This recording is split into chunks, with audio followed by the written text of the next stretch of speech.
Mama said don't talk to strangers. That's okay. We'll do it for you. Welcome to the Bar Talk Podcast, where we talk to interesting people doing interesting shit.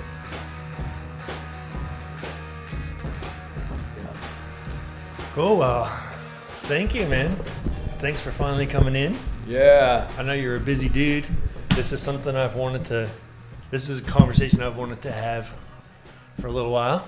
Yeah, and I kept on, it wasn't I was putting you off, I was just trying to fit you in, that's all, man. That's all. I know you're a busy dude. I follow you on the Instagram, so you're always up to something. Yeah, I do a lot of traveling. I'm like, traveling, I'm pretty much all over now. I guess my base would be more New Brunswick now than ever. Yeah.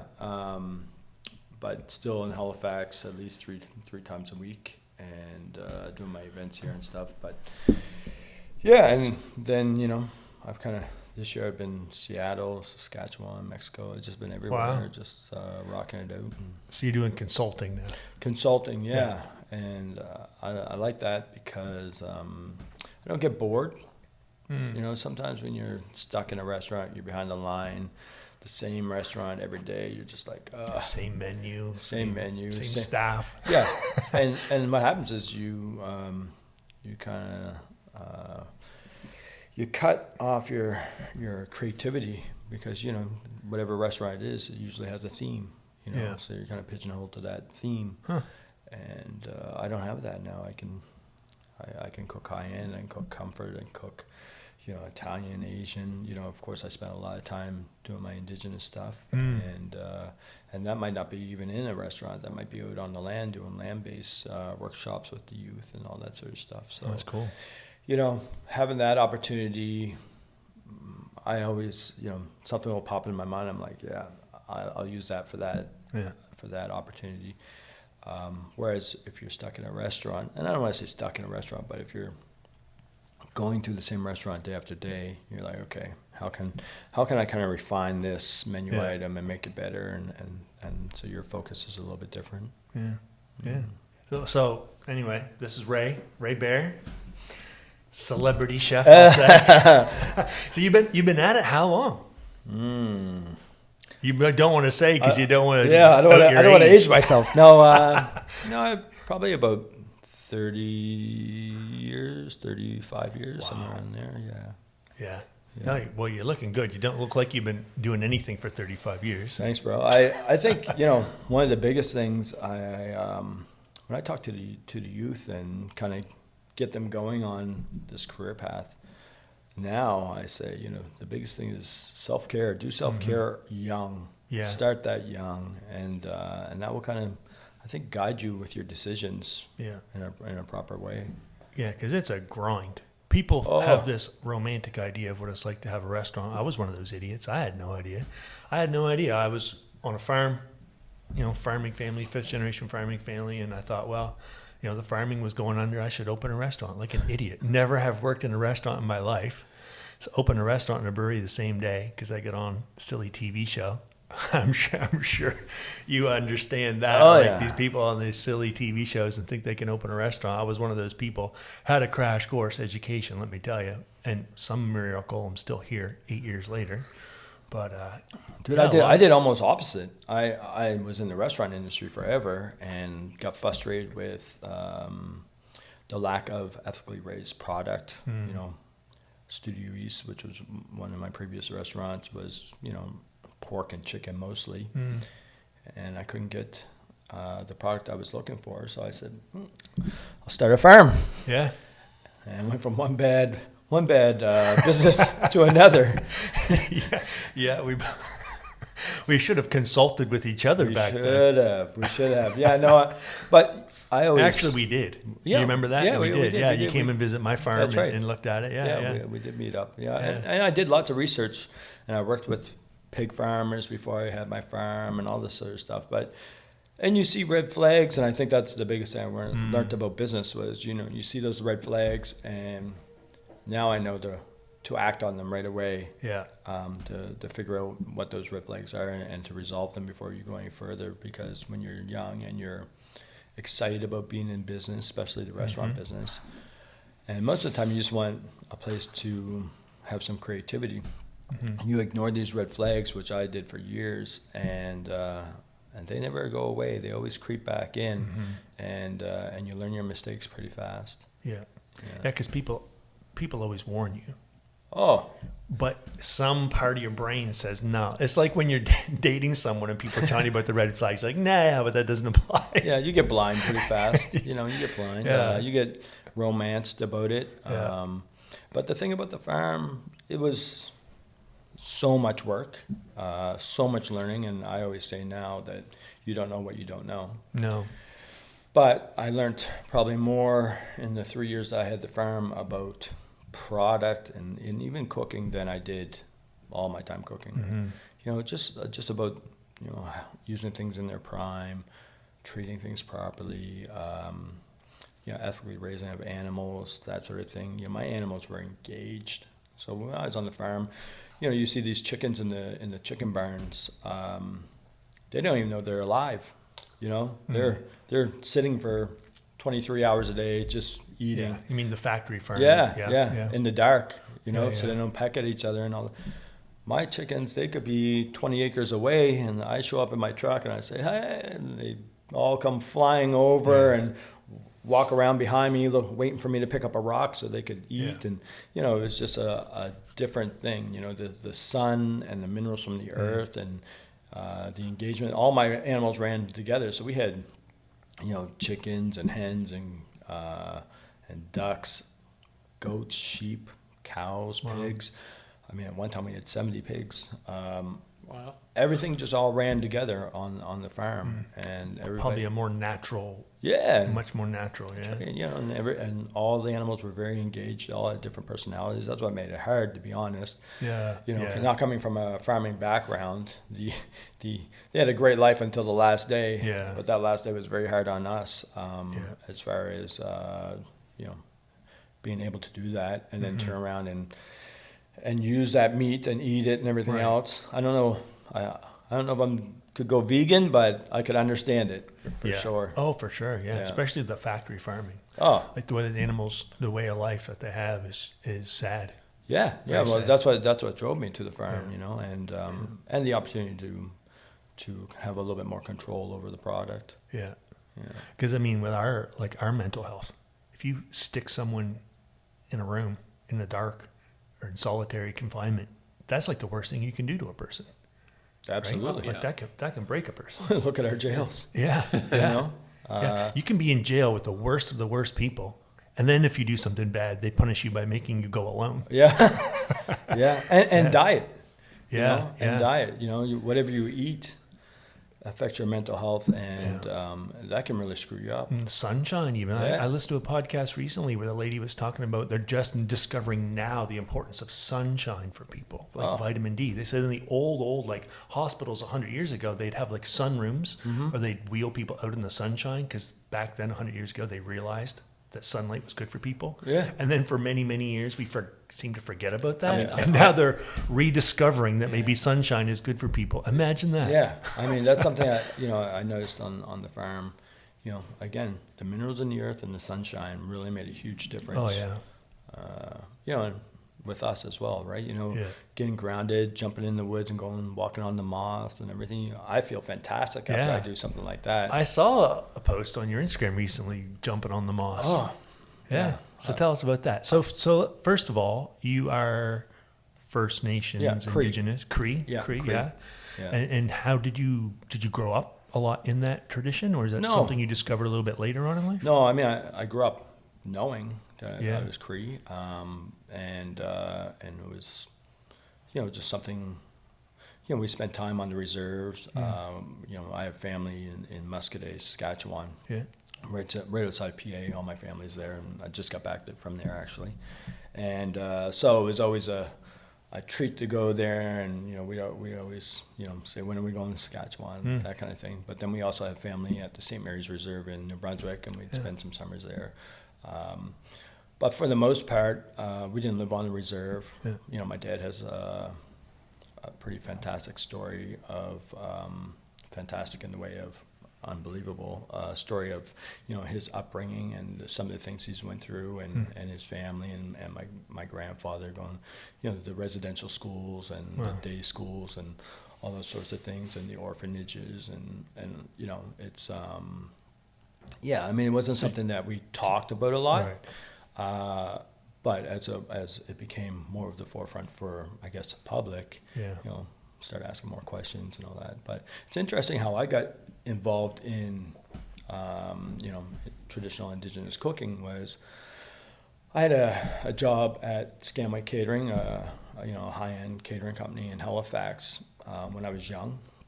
They had the contract for the food at the Lord Nelson.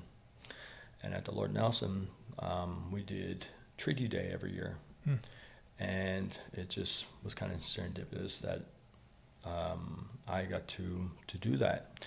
And so everybody from all the Mi'kmaq communities would bring all their product in, eel, salmon, bear, moose, everything to the back door, and we'd start cooking for that special day. And that's how I kind of learned how to use those traditional items.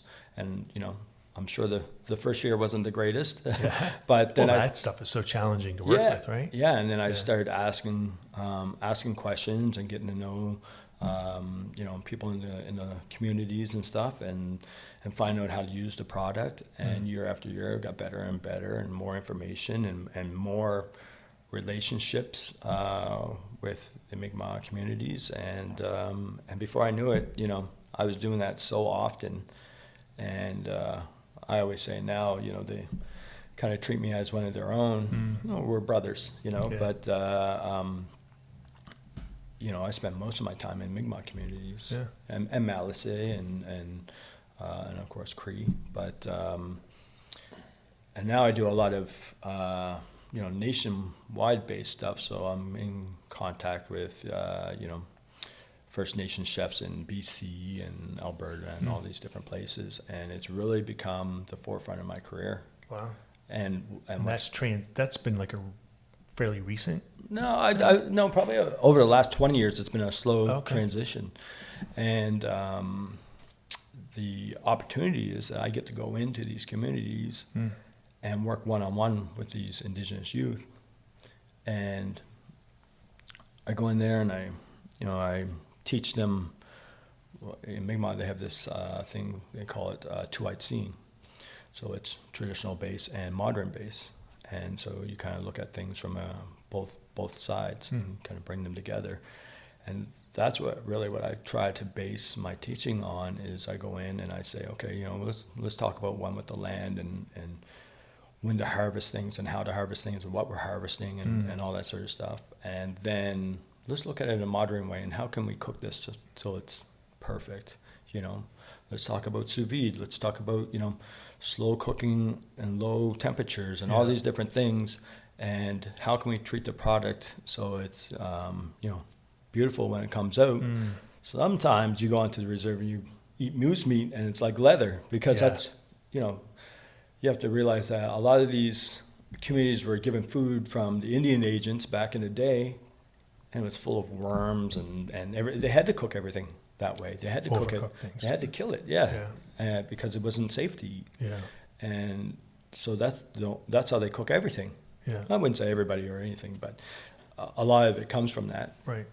And so that's kind of the tradition, even with everyone around here. Like the old timer people just cook the shit out of stuff. Everything. I didn't. When I remember being a kid hearing about a juicy steak, and I'm like, there must be a mistake. I've never, like, what do you mean? Until I think I was 20 some years old by the time I had like a properly cooked steak. Right. And I thought I was going to die. I was sure I was going to die of food poisoning. I'm like, what are they thinking? I was in Seattle, I remember. And then I get a taste for it, and then you learn. Yeah, well, you understand the flavor and how it should be, right? Especially wild game, though, was really hard to cook. Yeah, well, wild game's so lean. Yeah, wild game's so lean, right? So what I usually do with the cooks is I say, you know, bring me some moose meat and cook me one. Bring two portions, cook me one, and I'll cook you one. And let's see how they turn out. A little competitive.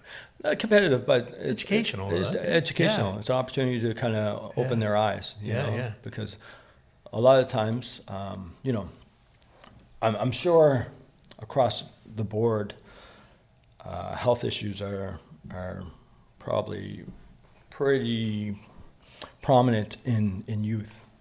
just the way that we eat from day to day now. You know, fast food and all that sort of stuff. Over processed. Yeah, bullshit, yeah. But in the communities, in indigenous communities, I mean, it's normal to be 25 years old and have your gallbladder removed already. You know, those sorts of things, and that breaks my heart to hear that. Oh yeah. You know, I'm very much into eating healthy and looking after myself, and I hear these stories, and I think, you know, food and language and the biodiversity, I think, is what creates culture in my mind. And so if I can talk to the youth, and a lot of them don't like traditional food, but it's not, I don't think they don't like it. They just haven't had it prepared properly. Right.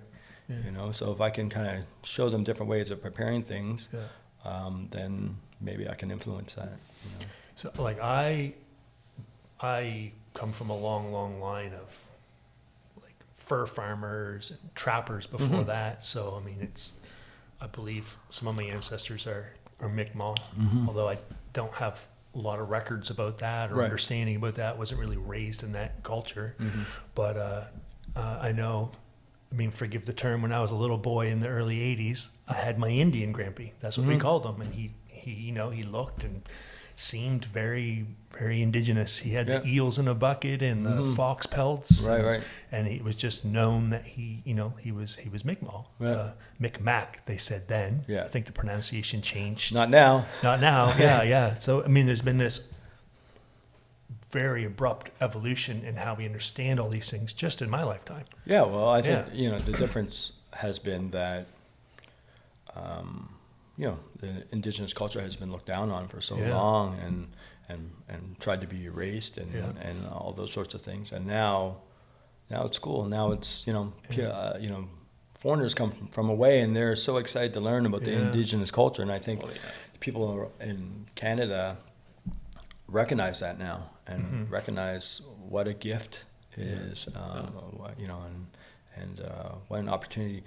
You know, if you just look at the influence that it has on, you know, the firefighting and all these different traditional ways that we do things, the knowledge is there. You know, indigenous people have been on this land for a long time. They know what's going on, and if you can work with the land and try to work with it and help guide it, you know, say just in like the fires and how indigenous people used to control, you know, the fires and that sort of stuff. Well, you know, what's going on in our country now? There's fires like crazy all the time, and now they're starting to reach out to the indigenous communities. And it is cool to see more of that acceptance. I know, like, even in my family, it was a bit of a denial of that history. Right. Except for when it came to fur and trapping, because that's how we made our living. We'll accept that side of things, but let's not really talk too much about the rest. And it's great that we can kind of have these conversations now. Yeah. And I would love to understand more of that side of my background. Yeah, no, and I try to learn all the time. I'm a sponge. No matter what I'm doing, I'm trying to learn. And so when I go into these communities and teach, I actually learn just as much as I'm teaching. Yeah. You know, the conversations, you know, the sharing back and forth. You know, indigenous culture is all about relationship. We don't do anything until we have a relationship. Right. You know, so we build relationships with people. We build trust and that sort of stuff. And then, you know, we can start to do business, or we can, you know, whatever that may be. Learn from each other. Right. But it's all about relationship. And that relationship and respect. Yeah. I guess, like, too, when it comes to the diet and nutrition, like, European people kind of adapted to totally different foods. Yeah. Right. Like they had the wheat fields and the dairy and stuff like that, and their systems kind of adapt to that. I heard something recently that people really haven't done dairy for a very long, like not very long. Yeah. There was like a famine in Europe once, you know, a while ago, and they decided, well, what are we going to do? Let's drink this milk. And a bunch of people got sick and died, and the ones that didn't passed on the genetics to be able to process that. Where here in North America, you didn't have dairy cows, you know, and now we've got people, you know, like our First Nations folks, or like myself, who's like, I'm part indigenous, part European. I can't do dairy, you know, or you get a lot of people that can't do gluten or can't do these things because like part of your genetics just didn't develop to be able to have that. Yeah. I think also, you know, what happens in Canada is that everything is so sterilized as well. Right. So, when you're in Europe and you eat aged meat, that stuff's aged forever. Yeah. Like, it's aged. It's got some bacteria, like That's some right. healthy bacteria and stuff. And like the cheese and all that kind of That's stuff. right. Yeah. I mean, they used to hang their birds by their feet, and when they dropped, that's when you ate them. That's how aged it was, right? Wow. And here in Canada and North America, everything is so sterilized that we're not able to actually handle a lot of stuff. Yeah. Our systems aren't really built for it anymore. And so something comes along and infects us. We don't have the antibodies to go in there and fight it like with a diverse microbiome. That's right. We don't have as much fermented foods and stuff like that as we used to. Exactly. I saw a video, some documentary a long time ago with the people way up north were catching these puffins, I think, and then stuffing them in a dead seal and sewing it up and fermenting it buried for months and then come back and eat it. Yeah. Oh my goodness. People figured out some very ingenious ways. It's interesting you bring that up because obviously, I do a lot of research on my culture, but I also do, I owned an Asian-based restaurant, and I've cooked French food, or I've been classically taught cooking, which is mostly French-based, and so I'm looking in traditional foods to see, did we have any fermentation? Did we have any, all these different things? And of course we did. Yeah. But that's where I came across the fermented seal. Yeah. And, they actually take it past, like, when it's edible, and then they wait for it to come back, and then it's actually... Who was the first person who said, we're going to try that? Maybe they just forgot it somewhere? Maybe, or out of desperation, maybe they tried it and got by, but, like, it's fascinating. Like, our food is so industrial. It's scary. That's right. It's I think, especially post World War II, like they had to have a lot of food technology for the war effort, and they just got carried away with that shit. Next thing you know, we got Pop-Tarts. I hear Jerry Seinfeld did a movie about Pop-Tarts. I've seen some clips. I don't know. I haven't watched it, but I've seen some clips. Like, that's just I haven't heard of that. That's not even food. It's bullshit. Yeah. Well, you get all this stuff sent to you all the time on Instagram and everything else you don't even know what we're eating now. Like, no. And that was another driver for the farm. I really wanted to understand what I was eating. Yeah. We made hot dogs, frankfurters from scratch. I had this apprentice with me on the farm, and he was weighing out all the cured seasonings and all that sort of stuff, and he multiplied or quadrupled the curing salt by mistake.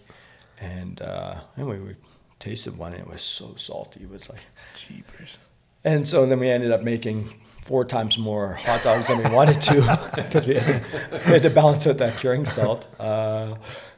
It was a process. I don't think we slept for days. We were just making hot dogs, and we were using lamb casings and everything, and doing everything properly, right? And but those were the only hot dogs that my granddaughters could eat. And they loved them. But they can't eat regular hot dogs. Yeah. You just don't know what's in that stuff. You right? don't. Yeah. There's so much garbage in our food, and people are so sick. Yeah. Yeah, so sick. I made it was my daughter's birthday yesterday, and she's 22, so she likes like Mexican bowls, rice bowls and stuff. So I was going to get some sour cream, and I was in a different grocery store, so I asked the guy working there, I said, well, how do I find the sour cream? So he took me over, and as he's guiding me over there, he said, have you tried this one? It's 18% fat. And I'm like, oh, I will definitely try that. Because there's so many things that are like low fat. Yeah. I always try to find the highest fat yogurt, the highest fat sour cream, the highest natural fat stuff. Because when they take the fat out, they fill it full of sugar and all kinds of crap. I mean, what even is low-fat cheese? I mean, is really... What is the point? Is it like plastic? Well, I mean, I imagine it must be. What is the point? I always, when I'm training cooks, that's the first thing we ever talk about is, fat is flavor. Yeah. Fat And is it's flavor. satisfying. Yeah. And we need it. Yeah, we need it. Yeah. And, when I make a burger, I use medium ground beef. And people are like, and I ask for, a 30-70 split. Yeah. I want that fat in there. Yeah. I want it juicy. I want it flavorful. Yes. I don't Not want dry cardboard. Yeah, I don't want to eat a lean burger. Like, No.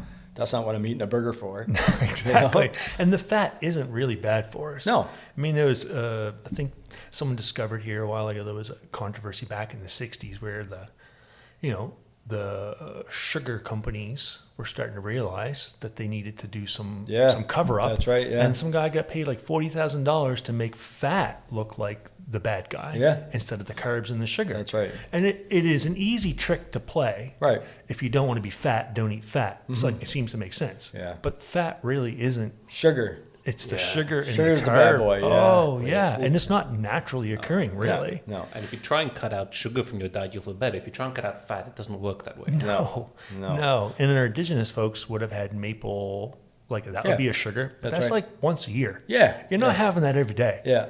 Yeah. That's like a treat. Yeah. There's a story where, you have to boil the sugar, the maple syrup, to actually get it to maple syrup. If not, it's just kind of sweet water. Yeah. But there's a traditional story about that. The creator made that process because everybody was just laying underneath trees and getting fat.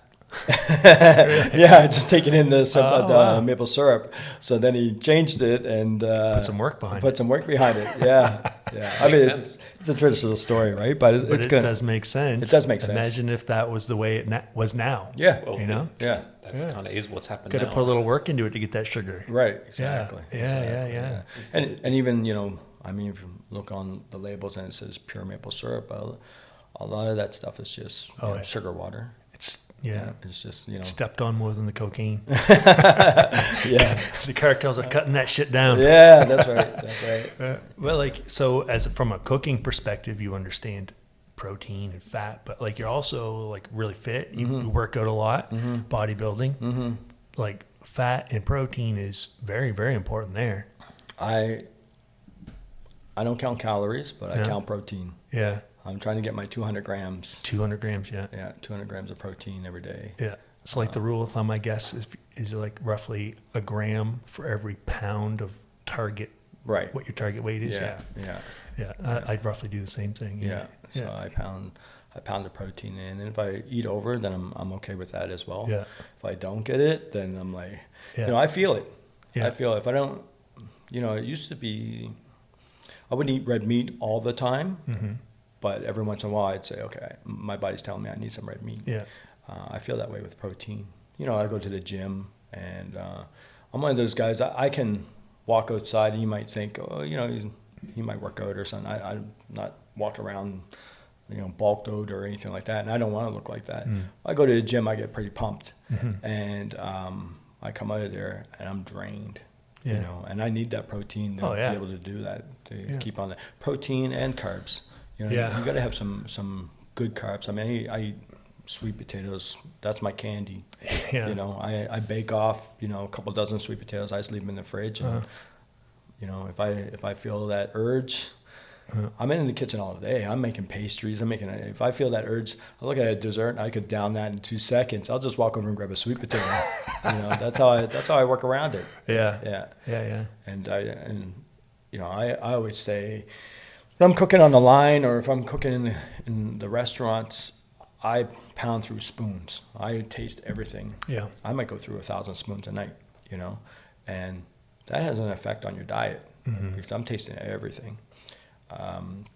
So I try to be very cautious about when I'm not in the kitchen, what I'm doing. And I try not to eat before 11. I try not to eat after 8. And, that's my downtime. My body digests things and kind of does its thing. And that really works for me. And then on Sundays, I don't eat after like 8 o'clock at Sunday night. And all of Monday, and I start eating again Tuesday morning. Oh, wow. Yeah. So you find the fasting is helpful? Fasting, you know what? It doesn't bother me at all anymore. I can go all Monday and not feel it at all. I don't get drowsy. I don't get slow or anything like that. I feel actually quite the opposite. I feel very alert, very engaged. Yeah. I've heard that. Yeah. And that works for me. You know, I've struggled with weight my whole life because I've been in the kitchens, Right. and not just in the kitchens, but under high stress. Yeah. Right, high stress, good food around me all the time, Yep. and Tempting. basically I can, you know, walk in and eat whatever because I'm the chef. I have to taste things, Yeah. you know, so I could walk in and devour 2 desserts, and then, you know, there's Yeah.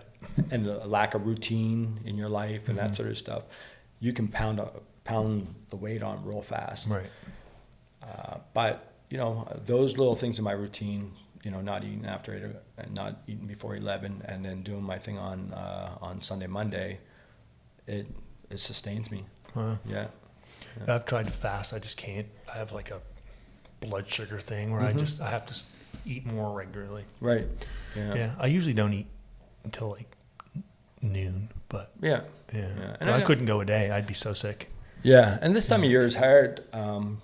You know, in June, July, August are crazy months for me. I'm just all over the place, running Yeah. around. I've got so many events, so many restaurant openings, and all these different things Yeah. that I'm doing. It's hard to say, okay, I'm going to eat, you know, these 3 meals or these Right. 5 meals or whatever, right? Well, it's hard to eat properly when you're traveling. Yeah, Yeah. yeah. I have those little, I don't know what they are, Boost, maybe not Boost, but they're like little chocolate milkshakes that are Okay. like 35 gram Protein. proteins. Yeah. I keep them in my cars, you know, I just make Yeah. sure I get my protein, Yeah. you know, Yeah, and coffee, I'm trying to cut coffee back, you know. That's an addiction I've been struggling with. Yeah. As I I try- reach for my coffee. Yeah, I try to cut coffee back. I try to, or at least limit it to earlier in the day. Yeah. Yeah. Same. And alcohol, you know, I might have a beer maybe once every 3 weeks. Really? Yeah. And even when I had my restaurants, you know, we always had a joke. I had a little glass like this, and not every night, but maybe every third night or something, I'd say, okay, pour me a beer, and they'd pour me a little tiny glass. And that was, I just wanted a little taste of it. Yeah. And, you know, I've never had a problem with alcohol, but I've had a problem with, you know, energy. I'm like, go, go. And sometimes after a big night in the restaurant, I can't slow down. I'm just, yeah. you know, and, you know, alcohol and drugs and all that sort of stuff has never been anything for me. But I'm just like, okay, I need to go party for 3 or 4 hours after a big night in the restaurant, of course, in my younger days, just to kind of bring myself down, Mm-hmm. you know, because, you know, you're going pretty much, you know, 18 hours Yeah. full on, full tilt, high pressure. You know, you don't start your day that way, but it builds Right. up that Mhm. way. You know how the restaurant is. You know, you go in, you start doing prep, you get ready for service, and all of a sudden service happens, and you know, in a blink of an eye, you've been there for 6 hours pounding out food. Mhm.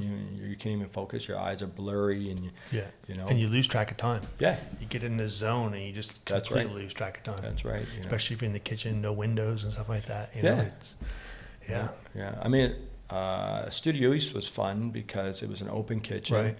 We had this big garage door that Yeah, opened, it was awesome. and people jammed in there. You could Yeah. hardly move in the place sometimes, Yeah. and you just felt like you were part of the party, even though you're Mhm. pounding out food, pounding out plates. You just felt like and people. So many times, you know, you'd be rocking out the line and trying to concentrate and everything, and all of a sudden, one of the guests would come up and try to have a conversation with you Yeah. while you're doing that, right? And you just get used to it, and the cooks will get used to it and stuff. Yeah. But yeah, there's a lot going on. That was a beautiful spot. That's how we get to know each other. I Yeah, remember selling that's you, right. bringing you some beer there. Yeah, in that's those right. days, Yeah.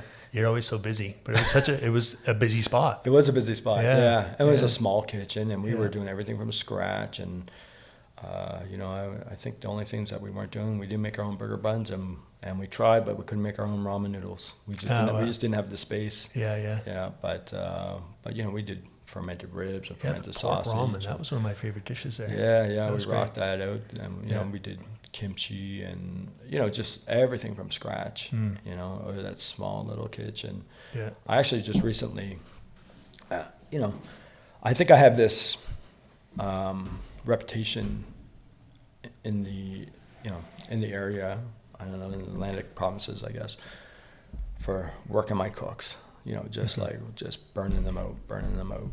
And, but I never ever asked them to do anything I wouldn't do.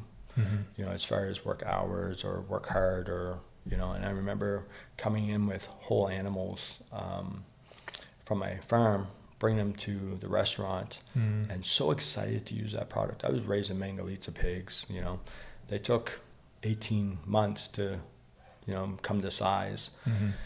When I got a chance to work with it, I was so excited. And I bring it into the restaurant, and my cooks, you know, they would all run the other way. They'd tear up.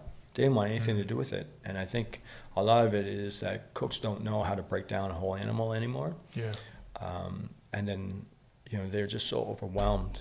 And of course, I would go in there and didn't really understand what the problem was.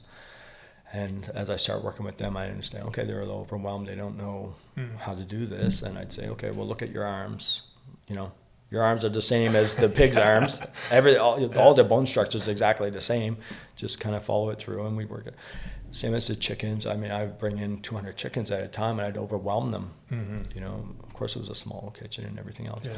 But for me, I was like so excited to give that product to them, and so excited to expose them to that and let them work with that product and everything else, not knowing that what I was really doing was just completely overwhelming my staff and just burning them out and draining them. Right.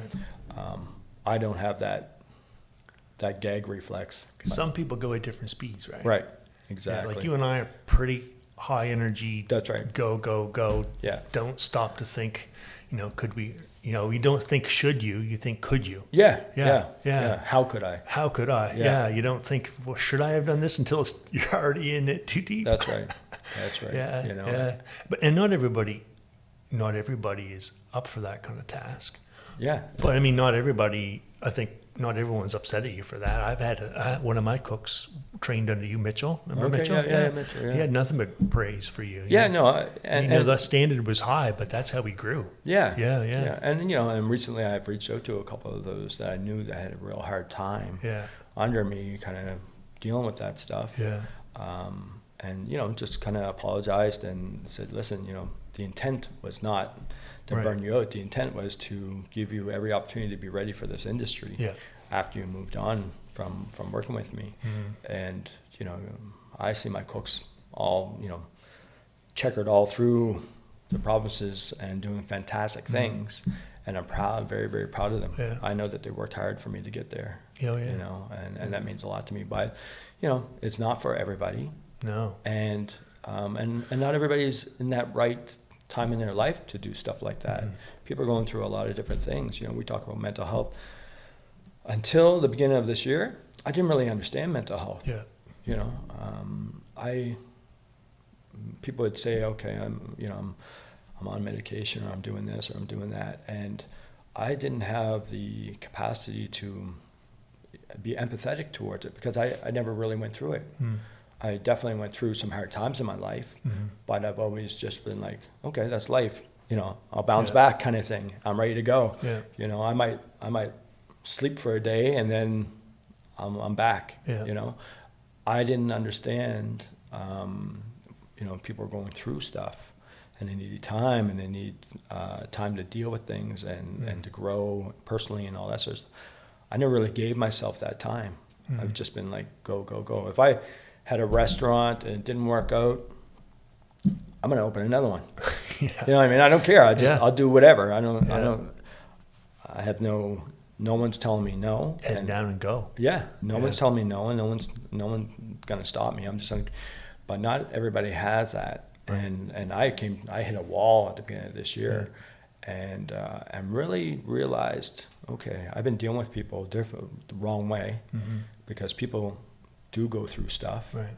And I need to be kind of aware of that and recognize that.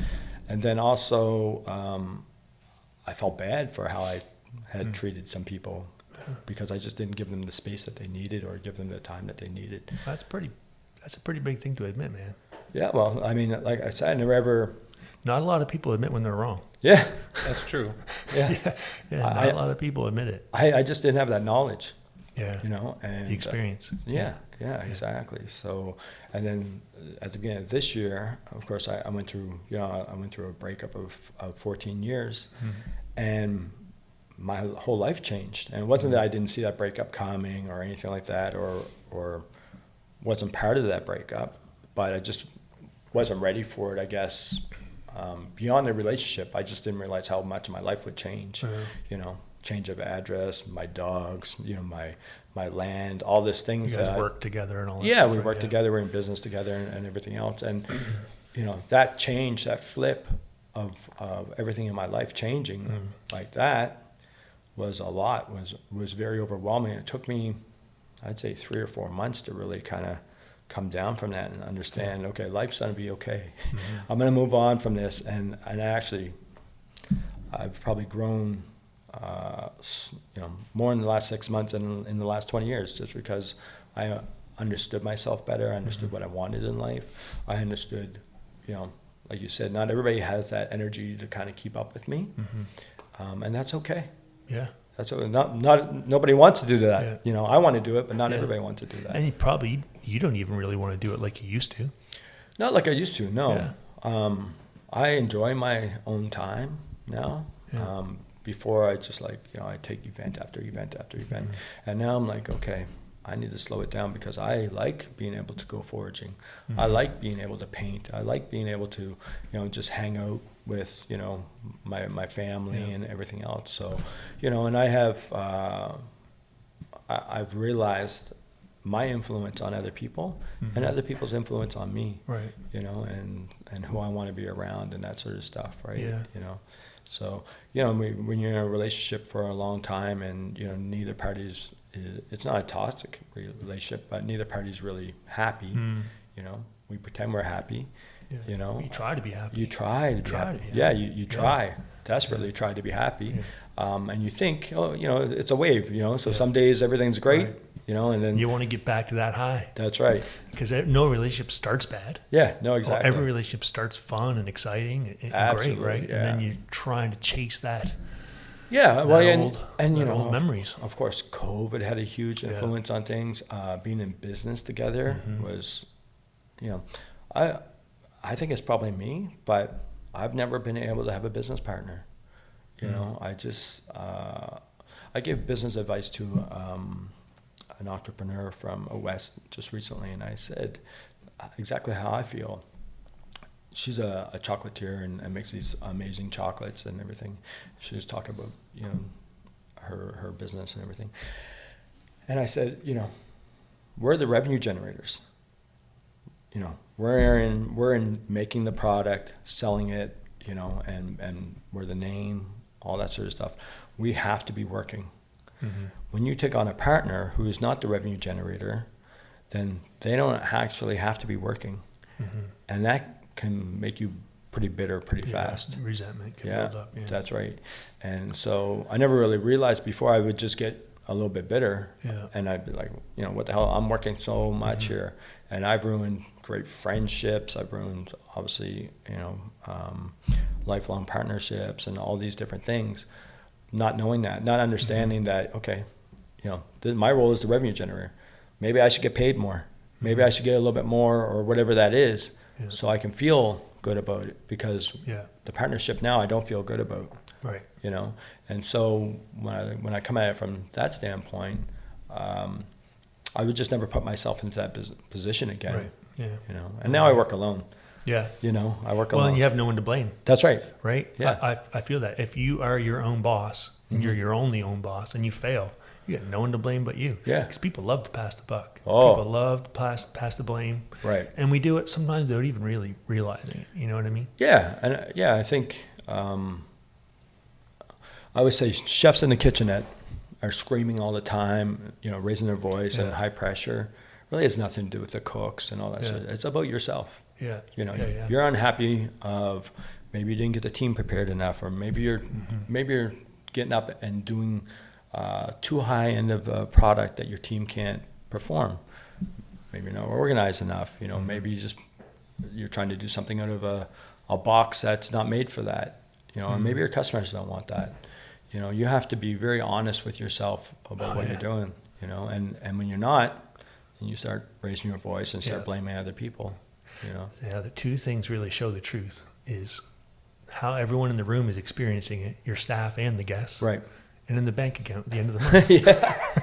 There's you can only fool yourself so much. That's right. Can't if no one else having fun and there's no money in the account, that's right. Somebody's fucked up somewhere. Yeah, absolutely.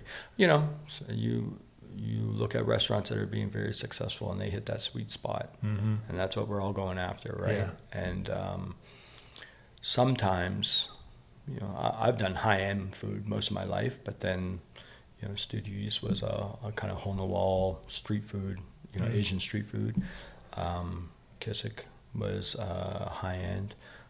Geo was high-end. You know, all of that, all before that, whenever I'm traveling, I'm usually working in high-end restaurants. In Halifax, there's not really a huge market for high-end. Even the high-end restaurants aren't really high-end restaurants. And I said that years ago. It's not meaning that they don't cook with great quality or they're not doing, you know, cool techniques and stuff. But, you know, the amount that somebody will pay is not fine dining. Right. You know, so, you know, can have a pretty big market for stuff like that. Yeah. So you go to a population base that, you know, say New York, Chicago, Toronto, you can have those. You know, we just don't have the population here in Nova Scotia or anywhere in the Atlantic provinces to kind of sustain something like that. The guys that are doing, you know, fantastic food, you know, the place in Dartmouth there, I haven't been there yet, but I've cooked with that chef, Oxtails, I think it's called. Anyway, you know, small restaurant, doing things amazing. You look at Dave Smart doing his thing over there, you know, small spot, just doing amazing food.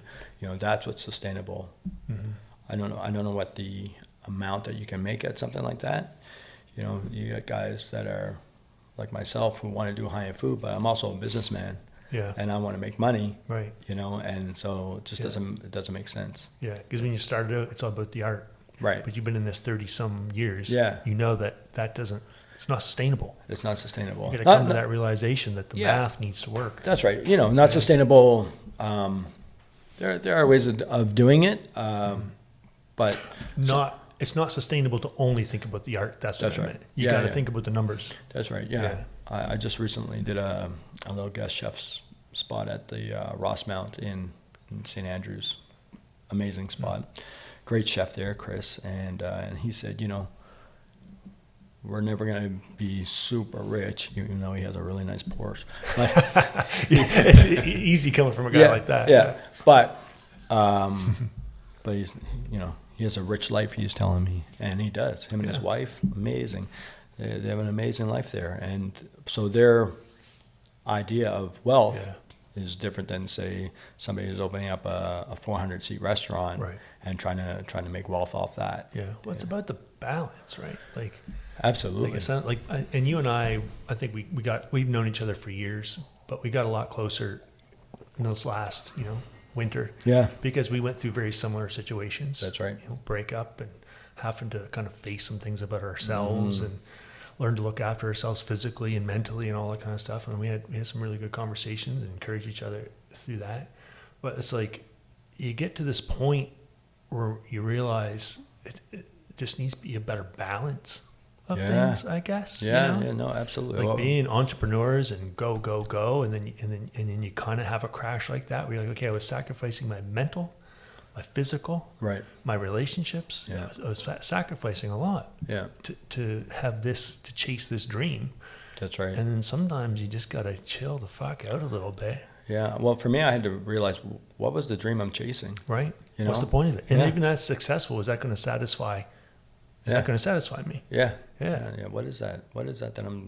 Is it money? Well, you know what? I've had lots of money and I've lost lots of money. Yeah. And and I've lived in big, beautiful houses and I've lived in one-room cabins. So, you know, what is it that I'm really going after and what's going to make me happy? I think what's going to make me happy is a partner that I can love and trust and have integrity in the relationship and be excited about not only being with that partner, but giving that partner the best version of me.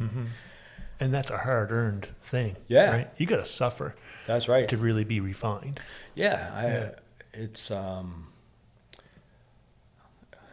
interesting. You know, I've had a relationship where the other person has been really selfish, but selfish in a good way. They've always taken time to have self-care and look after themselves and not overwork themselves and just give themselves enough time.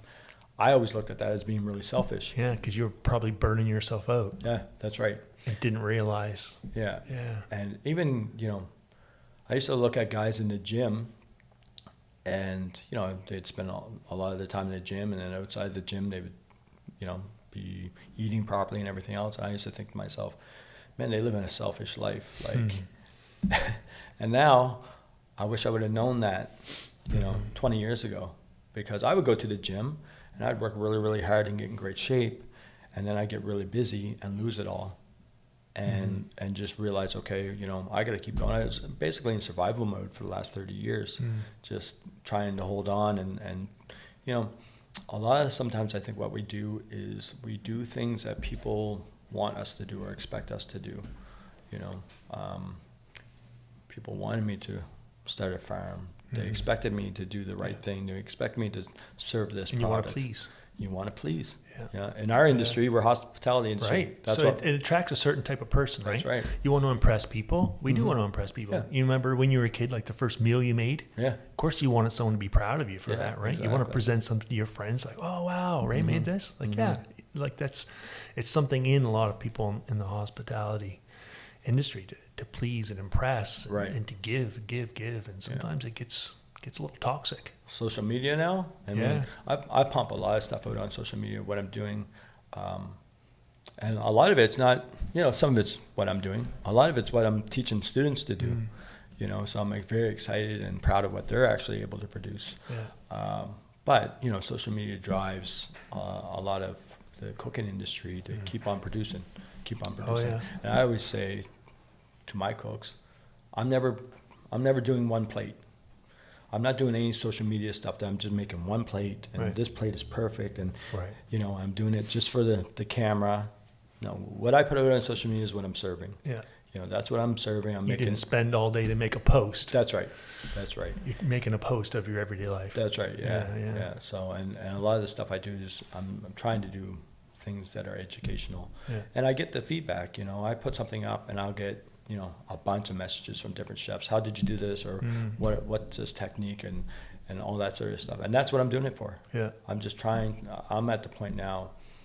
I hate to say that, I'm in the latter part of my career, but I am. Nobody wants to admit that. But I am.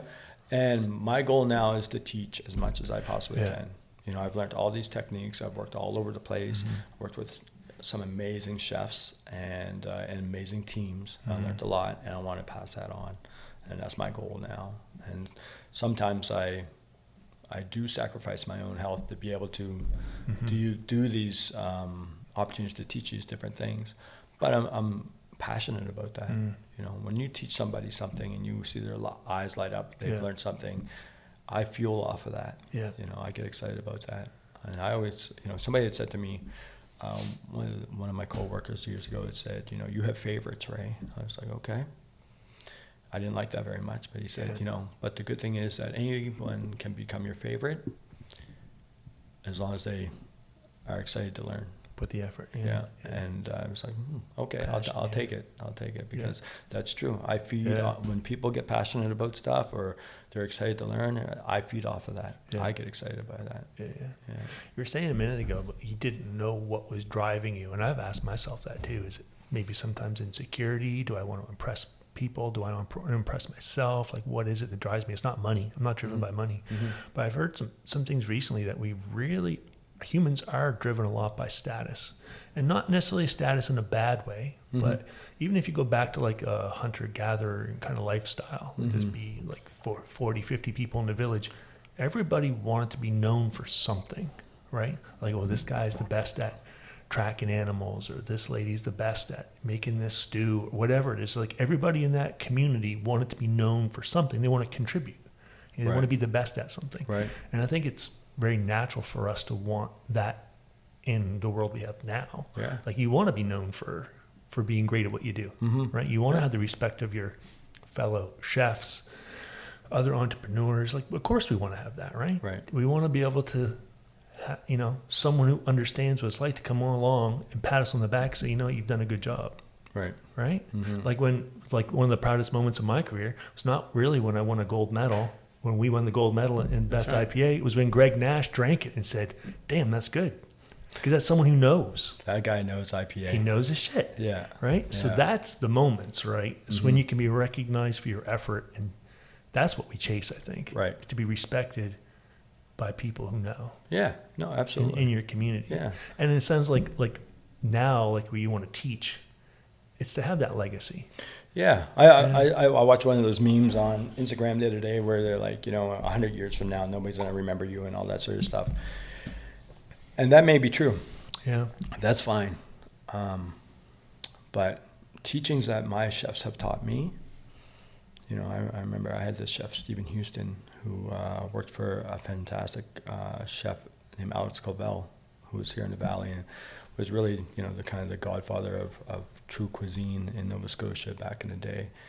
And the things that he had taught Stephen Houston and Stéphane Zapplet, these two chefs who had major influences on my career, were things that, he had taught them and they taught me. Mm. And that is passed down. And of course, I teach my cooks. Yeah. And that's all I'm trying to do now. Those techniques will be around 100 years right. from now. That's Sometime 100 years from now, someone won't remember your name, but exactly, someone's grandkid will be making a dish of the techniques you taught, right? That food will be better because of me. Yeah. Well, I think of something simple like a shawarma. Chicken shawarma is one of my favorite things. Okay. But no one person invented the chicken shawarma. Right. Like that was an evolution of flavors and techniques that took generations. Right. Right. Mm-hmm. And there's so many beautiful things like that. It's like making beer or cooking. Like this is, we're standing on the shoulders of giants kind of things. That's right. Like all these people that took the time and generation after generation after generation to refine these things. That's a beautiful, absolutely cool thing. If you, I watched something about Marco Pierre White the other day, and he was talking about, you'll be a good cook if you understand that, Mother Nature is the true artist. Yeah. And I think my time on the farm taught me that, we had these little carrots that grew up on North Mountain. I didn't even think the carrots were going to have any harvest. They just didn't look like they were doing much at all. And then we harvested them. And I ate one. I was like, that is the best carrot I've ever had in my life. Like, it's unbelievable. Small. But packed with flavor. And, the minerals in it, the sweetness, I could taste a bit of the soil. They were so unbelievable. And all I had to do was just cook them in a little bit of butter, and I didn't have to do anything else to them. They were just like unreal. I didn't even really season them that much. Yeah. And some things, that's all you need to do. Yeah. Just let them showcase themselves. Yeah. And I always say, stuff that has flavor usually has pretty good nutrients. So let's not do too much to it. Right. Exactly. Like you were saying, Ben, you grew some strawberries, right? I did, yes. And they were like the most amazing strawberries you've ever had. Oh, yeah. Way better than those like wooden ones you get from California. Oh. Like, they even look different if you cut them open. There's like more redness to them. Mm-hmm. Yeah. They have more juice in them. They're not dry. Exactly. Our industrialized food is so just empty. We did not get that many. No, but I bet you enjoyed them a lot more. Oh yeah.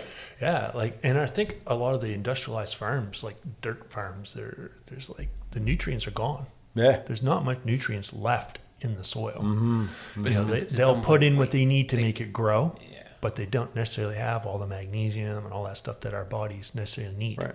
Yeah. I think, it was probably about 20 years ago, maybe a little bit longer, and maybe I don't have all the knowledge, but, a lot of the chefs that were in the cities started moving out to the country and started having their own places, farm to table kind of thing. I used to watch this show that really influenced me. Was this guy from the UK?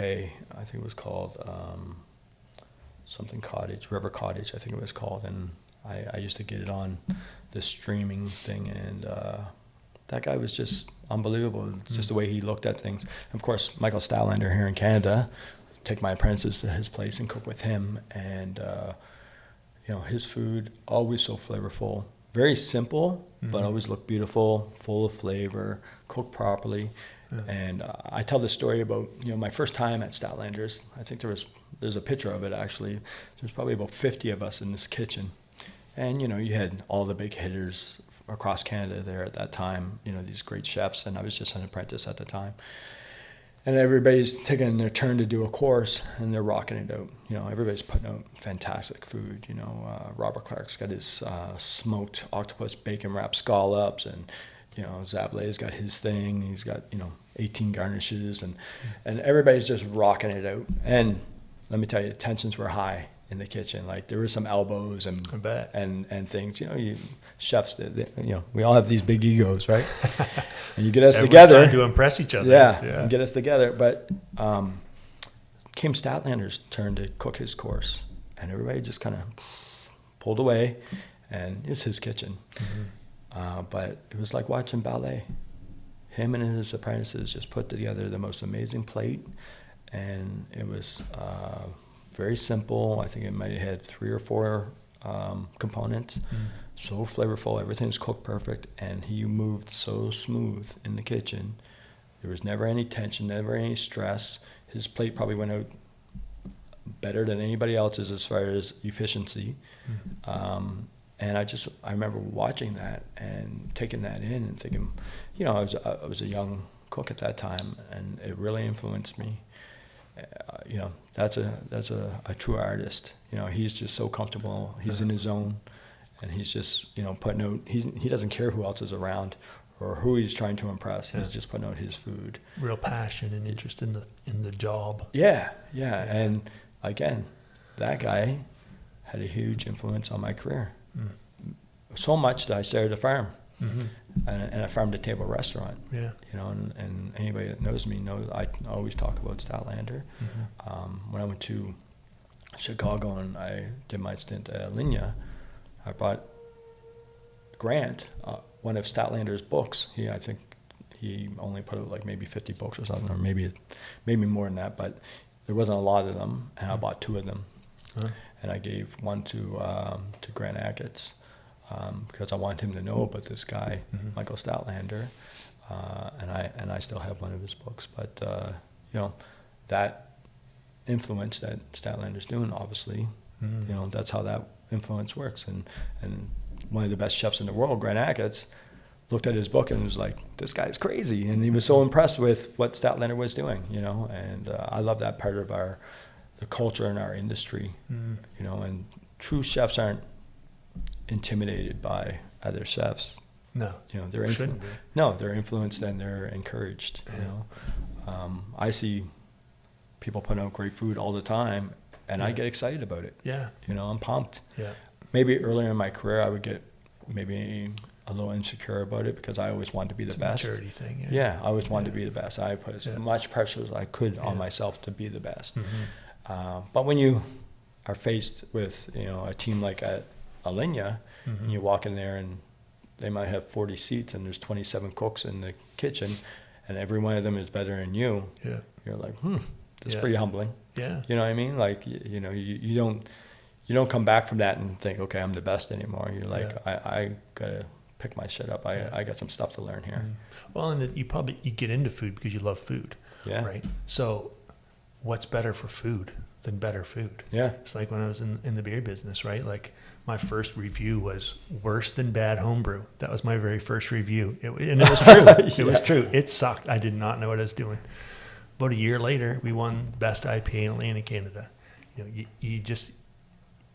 You learn and you're challenged. And it's good to go out and have a better beer, because then that spurs you on to do better beer. That's right. And then that guy does better beer, and this gal does better beer, and everyone does better beer. And then next thing you know, the beer's better, the customer wins, the industry wins. It's great. It's good to have that kind of healthy competition, right? If you're only ever playing with people that aren't very good, you're never going to rise to the next level. And I think what people don't understand,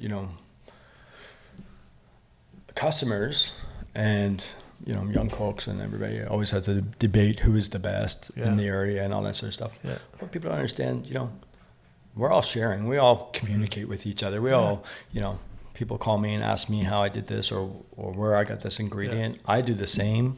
You should. I do the same. I ask questions. I want to learn. If it's a real passion for the industry and the craft. That's right. If it's just a passion for your own ego, Yeah. then you won't do that. But Yeah. if it really is a passion for the craft, then you respect that and you share. It's never a one man or a one woman No. accomplishment. Like it just No. it can't be. Not what we're doing. Right. Yeah. You know, it can't be. You have to be able to ask questions and take on knowledge. If not, you're going to get stagnant and your food's not going to grow. Right. You know, so my buddy Martin at Martin's Kitchen is like completely rocking it out right now. His restaurant is one of the busiest restaurants in the province. He's just killing it out there, and I just watch. You know, he's still doing it. He's famous for this calamari, and he's still doing his calamari. But you know what? People want it. They go crazy over it. Yeah. There's nothing wrong with that. But I watch him grow as a chef, and he might not even see it, but his food's getting better and better. And he's, you know, he might kill me for saying this, but probably around 55 years old or somewhere around there, and he's still growing. And I said to him on one of his posts the other day, like, there's not a lot of guys our age that are still rocking it out in the kitchen. You know, he touches every plate. Yeah. You know, and that's a fantastic place for cooks to go learn, you know, because you're getting to learn from somebody who's been in the industry for a long time and knows food, and same as Martin over in Lunenburg, you know, still rocking out. I mean, that guy has an amazing thing going over in Lunenburg. He's got, like, I don't know, maybe 4 restaurants now, and they're all busy all the time. And I used to have this really talented guy that had a spot next to one of my restaurants, and my restaurant was always busy, and his restaurant wasn't. And the guy was so talented, he really was. But I said to him one day, I said, you know, are you the most talented chef if your restaurant's always empty? You know, you might know every technique, but obviously nobody's really interested in eating it. You know, and you have to find your spot. Yeah. You know, if that's the food that you want to cook, you have to go find your spot to do it. And if that's not it, then you have to cook for the audience. Yeah. Because if you're not cooking for the audience, then... Gotta do that once in a while. Well, if you're not cooking for the audience, you're cooking for the ego. Yeah. Right? And our job is to, you know, please people. Right? We're cook the product the best they can be possibly cooked. You know, put our own little spin on it, but please people doing it. You know, that's what the hospitality industry is all about, you know. And, you know, and that's not just back of the house, that's front of the house too, you know. And if you're in the industry now, it used to be, you know, you could get your soaps and your shampoos from China, and, you know, all nobody really looked at that stuff. Yeah. That's not the industry anymore. No. Now, you know, you either make all that stuff in-house or you get it from a local provider that's doing it from scratch, and it's all great ingredients. And the industry's completely changed. Very different. You know, and if you have an inn or a hotel or something that doesn't have influence from the surrounding area, you know, you're not hitting the mark, because that's what people are flying here for. Right. That's what they're coming for. They're coming for this experience. Yeah. And luxury doesn't mean the highest end stuff anymore. No. Luxury is experience. Yeah. You know? I'm very proud here. Like, I know all the people that make the stuff. Like, most of the stuff that I sell, you know, like, I know the butcher. I know the guy. I picked up fish at the market today. I know the people who made the cider. I know the people that made the wine that I serve. I make the beer. I know the people that grow the apples, grow the potatoes. And that's a point of pride, right? Right. Like, I know all these folks that have brought these goods here for us to share. Yeah. It's a beautiful thing, and people want that. Yeah, you know it, and you know, and you're confident about your product, and you can share those stories. Yeah. And that's what people are coming for. You know, everything should have a story behind it. Yeah. A true story. Story is powerful. Yeah. Really is. Yeah. That's part of our industry now, right? Yeah. Before, people would just come for, you know, the experience, but the experience now is you have to have a story behind it. You know, and that story better be inspiring. Yeah. You know? And that's beautiful. I think one of the things that scares me most about the way the world's going right now is the big businesses are just dominating, especially through COVID, you know, when you had like all the regulations for the small businesses, but people could still go to McDonald's in these places without, you know, they didn't seem to have the same rules. And there was this last few years, there's been this inequality with big businesses are booming, record profits, and a lot of small businesses are closing their doors. And you see a pushback on that. Right. And we need that. We need people to understand how difficult it is to keep a small business going. You don't have the efficiencies of all of this big business. You don't have the deep pockets, and you don't get the benefits from the government, right. and you all these don't different get things. access to capital, all that kind of stuff. You know, like if you have a big multinational chain of restaurants and they need to go get some capital, they can just go get money. Yeah, there's what other people don't understand about the chains. I teach this a lot in consulting, is that a chain restaurant, say they're buying haddock, well, they can buy it at such a low price because they're doing so much volume. Right. But who's paying for that? Yeah. It's not the customer, because customers getting it at a low price too. It's the standalone restaurants. They have to pay way more. If Cisco or GFS or any of the big sellers are selling it to somebody who's doing huge volume and they're selling it for $2 cheaper than everybody else, well, they're not eating that cost. Yeah. The standalone restaurant, the chef-owned restaurant or whatever is eating the cost. Yeah. Their cost goes up. Yeah. You know? And so some of the things I try to do is when I see businesses that can work together, I try to establish a buying group. Because if you can establish a buying group, then at least you can buy at a volume that you can compete with these guys. What happens with standalone restaurants like yourself, if you're not doing the volume, you don't get the attention. Right. And you're not getting the love from those guys. And, everything's all, the industry is all about rebates now and all that sort of stuff. How much rebate can you get? And, food costs is kind of out the door because, you might have a 36% food cost, but you're getting this much rebate, and that's how they sell it to you. Right. So trying to balance all that out and everything. But the truth is that small restaurants are paying the extra money, so these high volume chain restaurants can get their product cheaper and sell it cheaper. Hard for you to compete. When you're getting charged $2 more a pound for a haddock. Right. You have to sell it for that. And the customers don't always understand that. No, they don't understand that. They come in and they don't understand why our burger is so much more than McDonald's. I mean, That's this right. is local, raised, dry aged beef. This is, it's different than That's right. McDonald's. They don't understand that. But I think it's going to be a sad day when it's only like the big Boston pizzas and the big chains. If that's all that's left, that's going to be a sad day for our communities and for the customers. Yeah. The other opportunity that those chains have as well is because they're making such a profit margin, they can treat their employees a little bit better. And that's where the passion comes from. The passion comes in. You have to tell your cooks, listen, you can go cook that food. You can open up a box and throw it on a tray and throw it in the oven and serve it, or you can actually learn the craft. But learning the craft might be a little bit more expensive. Yeah, you're not going harder. A little bit harder. You're not going to get the full dental plan and all these different things because that's what they're offering. That's what the chains offer, right? That's the bonus of going to work for them.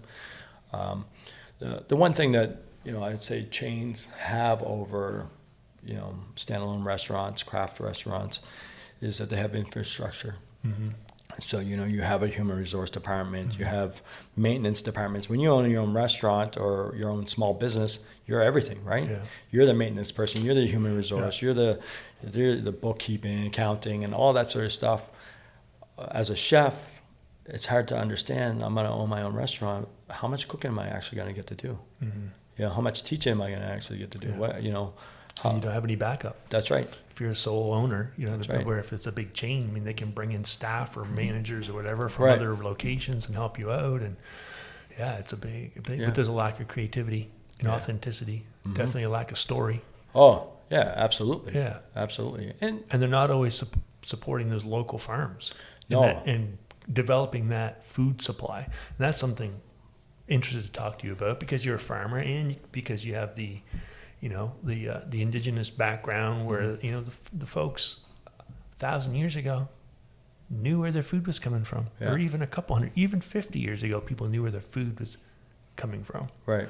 They were directly responsible for their food, and that's something just in probably 5 decades we've really lost. Yeah. We're outsourcing that to complete strangers. That's right. That's, to me, a bit of a scary thing. Like I'm a little bit different because I go to the farms and the butcher and the fish shop and stuff like that. But a lot of us don't know where our stuff comes from. We go to the big warehouse down the road. Mm-hmm. We don't know where they get it from. Right. We bring it home, we cook it, or have some stranger cook it for us. We don't have an intimate relationship with the food chain thing, and it scares me to be completely dependent on complete strangers for that. And we see during COVID, the supply chain can collapse. Yeah. It can go away. That's right. And that's something you're passionate about. You do the foraging and farming and stuff like that. Yeah. Yeah. I mean, during COVID, I felt bad for people that were stuck in their condos in the middle of a city somewhere, and really dependent on whatever was available. For me, I had 200 acres on the ocean. I'd walk around my land all day and have my own food and everything else. So that part of COVID didn't really hit home like for some people, but I did watch it, of course, and being involved in other restaurants, I seen how the chain was interrupted. I also seen from a small farmer's point of view, I had, I said 70 pigs and all these cows and everything else. We didn't have any processing places available, so if there was a restaurant open that was ordering a pig from me, I had no place to get it processed. Yeah. And then by the time I did get it processed, well, that restaurant closed. So then I had all these animals that I couldn't do anything with. But it's interesting how everything is basically controlled by these big groups, these big groups that own most of the farms, most of the beef, if you will, Argentina, and all these. All these mega companies that influence our supply chain, and one little thing and all falls down. All falls down. Yeah. Look at the pork industry in Nova Scotia. Pork industry in Nova Scotia. When I got into farming, I was getting into it because I wanted to raise pigs. That's mostly what I used in my restaurant. And I was calling and I was. Pork Nova Scotia and all these different places and trying to get information. They're like, oh, there's no pork industry here anymore. And so I did a little research and learned that basically it all fell apart not long ago. Maybe like 90s. Last 20 years ago or so, and it was basically over 5 cents a pound. But if they had gone instead of into the chain, if they'd gone direct to customer, right, that 5 cents wouldn't matter. No, you would not notice it at all. But the thing is, we have no say in our pork industry or our pork. But most of the pork that is raised here is raised as baby pigs, and then they're shipped to Quebec. Yeah, they're grown out, processed. Yeah, and that meat's shipped back. And there's so many middlemen, and there's so much bullshit. Exactly. If we could have just cut all of that out, we could have just offered a lot cheaper cost of a product, much higher quality of a product. But that's how the industry was going at that time. For the food that goes to the grocery store. That's right. Yeah. I mean, look at what's going on in Japan, where I read somewhere that one time, most people in Japan had a cow in their backyard. They raised their own cow, and of course that's not happening anymore. I mean, I think their population, I think 80% is over 50 years old or something. I don't know, maybe that's a wrong. A lot of countries in this world. Yeah, maybe that's a wrong stat, but it's close to that anyway. And people just aren't raising their own food anymore or growing it the same way. I think they're coming out of COVID, I think a lot more people are gardening and conscious about where their stuff's coming from and all that sort of stuff. But as a whole, we're still completely dependent on what's coming in across the border. I'm doing a little gardening, but if I had to survive on my garden, I would die. Yeah? Yeah. I wouldn't make it one day. But I'm learning. Right. And I know there's something in me that says I need to be more self-sufficient that way. Yeah. And even though I may not grow it all myself, like I tell other people, you don't need to grow it yourself as long as you have a relationship with someone who does. You know what I mean? Yeah. Like if you know the potato farmer and the apple farmer, and you know the butcher and the guy raising the pigs, and you know these folks, then you have, if the supply chain does go down, you at least have a chance. Right. Well, that was the mistake I made with farming, because I wanted to have my restaurant on my farm. Yeah. And I thought I had to farm everything. I thought I had to raise everything. So I Right. went out and bought all these different animals and was ready to want some variety on my menu and all that. Now I look back and I say, what a mistake that was. Yeah. Bit off a little too much. Bit off way too much. I mean, we had bought the farmhouse, and I think in the first week I had 200 chicks in the basement being raised. It stunk so bad. and not only did I have chicks, I had ducks in the same thing, and I had some guinea fowl in there, and they're all in this little kind of frame that I built in the basement of the farmhouse until they're old enough to go outside. Yeah. And again, you don't know what you don't know. Yeah. But that was an experience. And then once I was successful with the first batch, I tried a much bigger batch the next time. Wasn't so successful. But, interesting story was that the second batch of chickens, I did basically exactly the same. But they, in the coop, they all started going to one corner and smothering themselves. And I built this coop. Wasn't efficient. I found it on YouTube and I built it, and it was horrible. It was a horrible structure. I had to sneak in there, like it was basically 3 feet, and I had to get in there, and I had nails popping out everywhere, stabbing me in the back and everything. But I was peeling these chickens off each other, and they were all dying, and I couldn't understand why they were all packed in one corner. And I lost pretty much, I'd say 75% of my chickens, and I'd already raised them for about 3 weeks. So, that was the feed, and you have to buy the chicks and all those sorts of things. And I just couldn't understand what was going on. And I was there, on it all the time, feeding them and watering and everything else. And I talked to this guy that used to wash our windows at Studio East, and he used to raise, he still does, raise chickens, but he'd do like 10,000 at a time. He's a real chicken farmer. And, but not like a big warehouse chicken farmer. His stuff was still considered free range, I guess. But I asked him about what happened with my chickens, and he asked me when that happened. I told him when, and he said, there was something in the feed. Oh, yes. There was a lack of protein in the feed, and he got reimbursed for all his. That during COVID, roughly? Yeah. I remember hearing about that. Yeah, there was a lack of protein in the feed, and so the chickens were eating, getting full, but weren't getting the nutrients that they were, and they weren't growing as they should. And I think something was going on. Anyway, if I didn't ask him that, I would never have known that. Yeah. But that's just it's an idea of what happens when things happen we don't know, everyday people don't know, but it's being influenced by who's producing the feed for our food. Right. What's going in that feed? Yeah. What's in there? I remember there being a bit of a conspiracy about that, right? Because this is during COVID, supply chains breaking down. People are trying to produce their own food, and then the food input you get for your food is now flawed. And it's Yeah.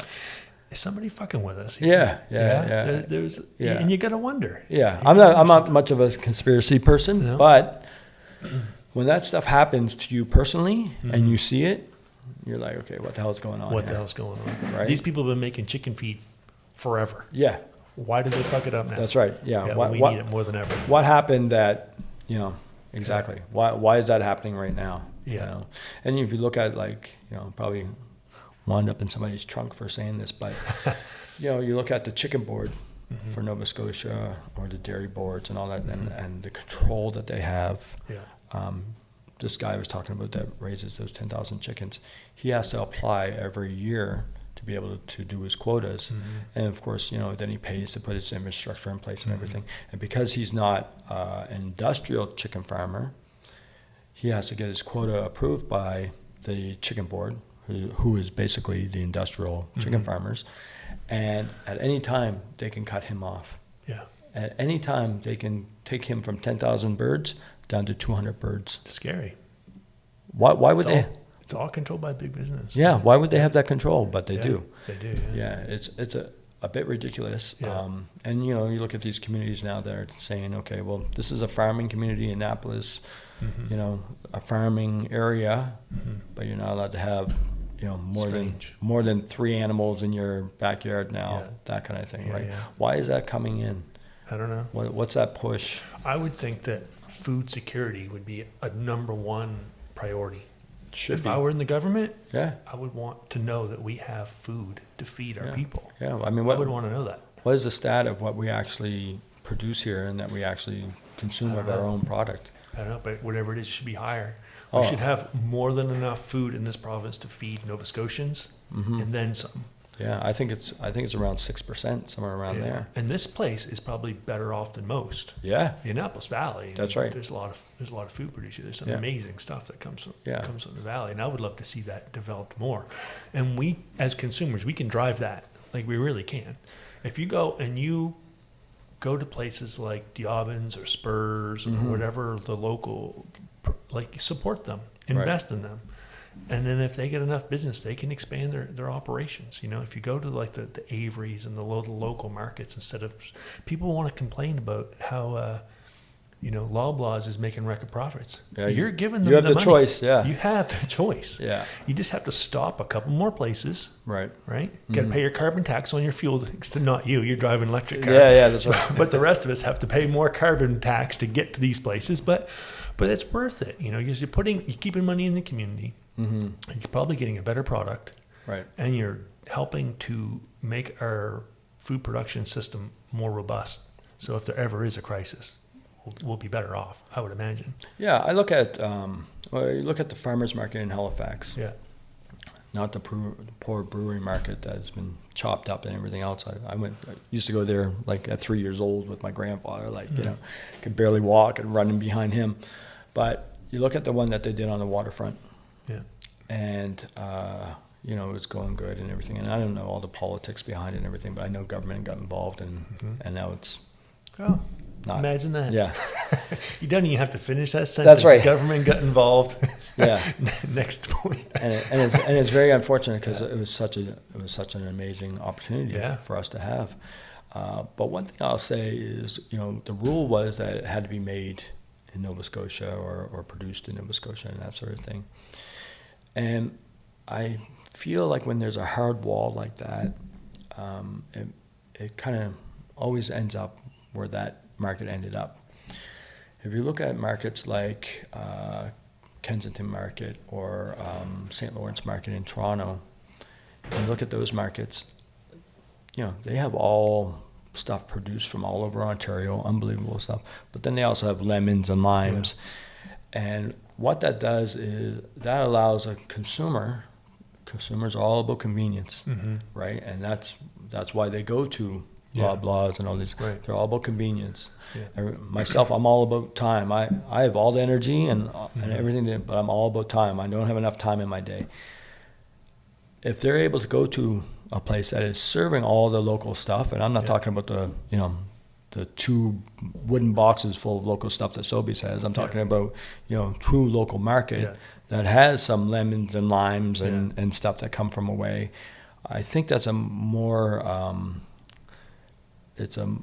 successful product than, say, everything has to be made here. More sustainable. Yeah, like the Averys down here. I mean, they've got local potatoes and tomatoes and cucumbers, but they also have bananas, which I'm pretty sure did not grow in the valley. That's right. That's right. But it's convenient. Yeah. It's more convenient to stop it. Yeah, and Aver's been around forever, right? Yeah. So, and there's a bunch of them. Yeah. They've got a system. Yeah. So, when you look at that and we talk about a product that is sustainable, you have to, again, same as what we're cooking, we have to look at who's buying it, what's the consumer going to do. And if you have all the time in the day, you're going to go to the local markets, you're going to go to Goat Shoes and all these different markets, and it's fantastic. But most people are going to go to a superstore. I know. Yeah. What do you think we could do? How do we have a healthier, like for our bodies, healthier system for our bodies, a healthier system for our economics and convenience? What would you see if you could wave a magic wand and say, the next 25 years for Nova Scotia is going to look like X? Yeah, I think. What do you think it would be like? I honestly think that the next generation coming up, exactly what we started talking about when my first comment about self-care and all those sorts of things, I think that generation is going to demand that. Yeah. I think they're going to push. People are going to push to have enough time in their day. and not be overstressed. And you can pretty much see it now. It's very hard to fill all the jobs in the market and everything else. People just aren't going to work themselves to death. And they're going to look after themselves better. They're going to be very curious of what's in product, and they're going to check. Everybody's checking labels now. I think that's going to be the push. I think culture is going to... It's changed a lot, hasn't it? Yeah, culture. Like when we were kids, nobody talked about mental health. Nobody talked about any of that stuff. And it's a much more common thing now. In the past, you would see, people boasting about their possessions or stuff like that. That's right. Now you see people on Instagram and Facebook having photos of their hikes. That's right. Time with their dogs. Yeah. Or going apple picking, canoeing. Yeah, it's like there is a shift. People spending more time like being healthy, mentally, physically, cooking. Like there is a shift. It is an encouraging thing, and this is a great place to do it. Where we have nature still. We got the farms, we have the trails, we have the lakes, we have that opportunity. Yeah, and I think one thing you said about being specialized in something. I think people will start going back to that where, we specialize in this and they specialize in that. And same as, if you look at indigenous culture, say in BC, I think there's, I don't know the exact number, but I thought somebody had said about 205 different bands in BC. Their culture is that it's relationships and it's trading. Yeah. And they trade a lot. Right, and the government hates that. Yeah, can't tax that. Can't tax that, right? Government hates it, but that has been the culture forever. And this band does this, and this band does that, and they trade, and that's part of the relationship. Yeah. And I think that we'll start getting back to people specializing in their own thing and trading and that sort of thing. First of all, nobody wants to pay taxes. Yeah. I mean, we're taxed to death here. It's insane how much we're taxed. Yeah. How much of your dollar actually goes to taxes? I don't want to know. It's crazy, right? I don't want to know. And then, as a business person, they just up the capital gain tax. Mm-hmm. So that's your opportunity. You're running a business, basically a break-even business. That's right. You may be investing in buying some property. That's right. Like to house your business. Mm-hmm. That's your retirement plan. That's right. It's like I've made no profit. I have no pension, but I'm building some equity in some property that I can sell someday. Right. Now the sons of bitches are coming taking a bigger part of that. Yeah, taking that away. Yeah, and but they make it sound like they're doing that to punish the rich, which. No, come on. Yeah. Right. Yeah. But like people like you and I that maybe struggle to have a restaurant where you don't make a lot of money, right? But maybe you're lucky enough to finance a property over that time, and that's your retirement plan. Yeah. Now they're going to take a bigger piece of that. That's right. The capital gain tax is just, in my mind, it just doesn't even make sense to do small business anymore. They're making it harder and harder. Yeah. All the regulations. I had a friend looking to put a business in this building. The building inspector comes and looks at it and basically shuts it down. And he says, the building inspector for Kings says, they call me the dream killer around here. And he almost said it like he was boasting. Oh, dude. In Annapolis, I had such a hard time with the building inspector. Mm-hmm. It was ridiculous. He wanted me to take my old farmhouse and, those big steel, double gauged push doors that you like, the fireproof doors. He wanted me to put that in my farm on all the doors. Gee. I'm just like, dude, do you know anything about tourism? Like, do you know why people are coming here? Yeah. And then the regulations, it seems like it's all geared for big business. Like you can't treat a little business like a big business. I'll you tell just you. Can't. So during COVID, we had our farm to table restaurant. Mm-hmm. And at first we were doing really, really good. People flying in, coming to eat. We were on, national TV. They're talking about their experience and our product and everything. Mm-hmm. And, we were one of the true farm to table. We were doing everything right there. And you could kind of look out over the dining room and see it. Mm-hmm. Beautiful spot on the Bay of Fundy and everything else. COVID hit, and of course people would book, and then I'd spend 5-6 days prepping, and of course, doing the chores every day for the farm and everything. The day before, they would call and say, one of us got COVID, we have to cancel, and then, there goes not only our profit and our revenue, but all our time that we put into it and the product that we can't sell. So that was happening. But then right in the dead of COVID, the building inspector calls me, and he says, I was just on your website, and you had more than 12 people in your establishment. I said, what are you talking about? He goes, yeah, I was just on your website. There's a picture there with more than 12 people. And I said, we photoshopped that shit, sir. I asked, so I trying said, to make us look more successful. Yeah, I know. I said, we did some promotional photos and stuff. Are you, he's like, I'm gonna have to get you to stop serving people right away. I said, what do you mean? He didn't want me to shut you down? Yeah. Holy shit. I said, this is COVID right now. I said, and we can't do any more than 6 people right now anyway. He's like, I'm sorry, you're gonna have to. This is the building inspector in Annapolis County in the middle of COVID. Yeah. And there's no conspiracy against small business. That's right. And I'm doing everything I possibly can to do everything ethically right, using my own product and everything else, and creating jobs and doing things that are good for people's health. That's right. Physical, mental health. Yeah. But it's not okay. Yeah. I was just, at that point, we ended up selling our farmhouse. But at that point, I was like, I just can't go any further. I can't deal with this guy. It took almost a year to get him to kind of sign off to let us do what we were doing. And now he's going to check my website every, 2 weeks to see if there's something on there that he can come and police me with. And so ridiculous. And I just don't think you would find that, in different places.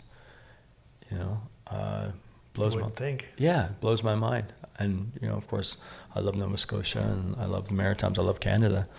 But the red tape, it just makes it so impossible for a small business. It does. Yeah. It's sad. I mean, it's going to be real sad if there's only big businesses left. Yeah, I think things will change. I think, again, that next generation will come through. The building inspectors will be more creative. They'll probably undo a lot of the stuff that's being done now. You're more of an optimist than me, sir. I'm hoping, man, because you know what? It can't keep going down the same road. I know it can't. But when big business, these big companies that are they're owned by shareholders, and the CEO has one job, and that's to have maximum profit. Yeah.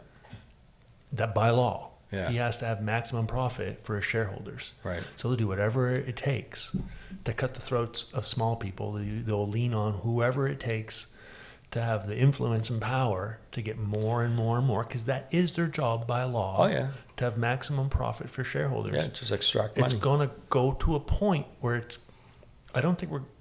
it'll have to collapse, I think, before we decide, okay, that's right. We need a new system. Yeah, that's probably right. And if right. it collapses, it's going to be ugly. Yeah. Unless you get somebody good in government at some point. They'll kill them. They'll probably assassinate them. It's probably more of an opportunity of it collapsing. I think so. I think so. Waiting for a sensible politician to come along and say this isn't fair, because what do? The big businesses support the campaigns, and I try to stay away from politics, to be honest, because I don't think any of them are great. Like somebody's like, somebody else is going to get in and change it. They're not going to change it. No, because they're part of a system. They're all part of a system. That's right. Yeah. Even the ones who have really good ideas. It's a system that sort of holds you down. Yeah, absolutely. Exactly. I don't put a lot of faith in that stuff, but I am optimistic that it can't keep going the way it's going. It can't keep going the way it's going, and people, I think, are demanding change. But it'll have to get worse before it gets better. Right. It is my fear. And how much worse will it get? Yeah. Because that could take us a long time to recover. It's like even in our personal lives. We're going down a bad track, but shit had to get really uncomfortable before we change. That's human nature. You got to be like, you got to hit rock bottom before you change. Yeah. It's the same with addiction. It's the same with being a workaholic or an alcoholic or whatever. Completely. You've got to hit the bottom Yeah. before you actually change. Humans don't like change. Yeah, completely. Yeah. Yeah. I mean, I think this year has proven that I had never actually hit rock bottom before.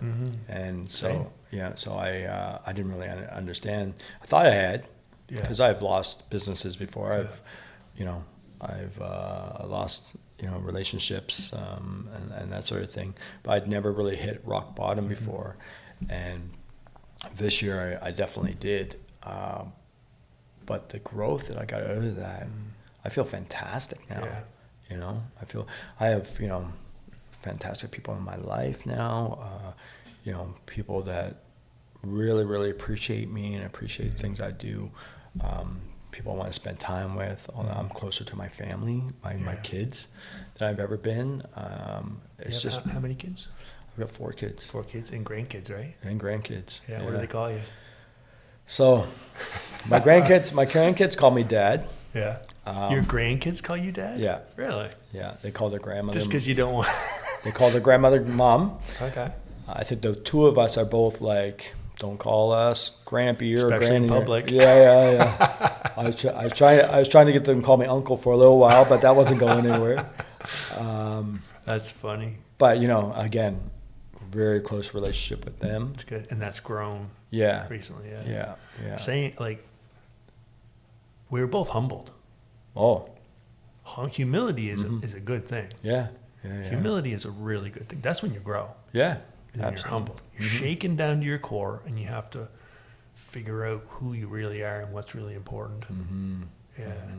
Yeah, and just understanding boundaries and understanding, again, self-care and putting a certain amount of time.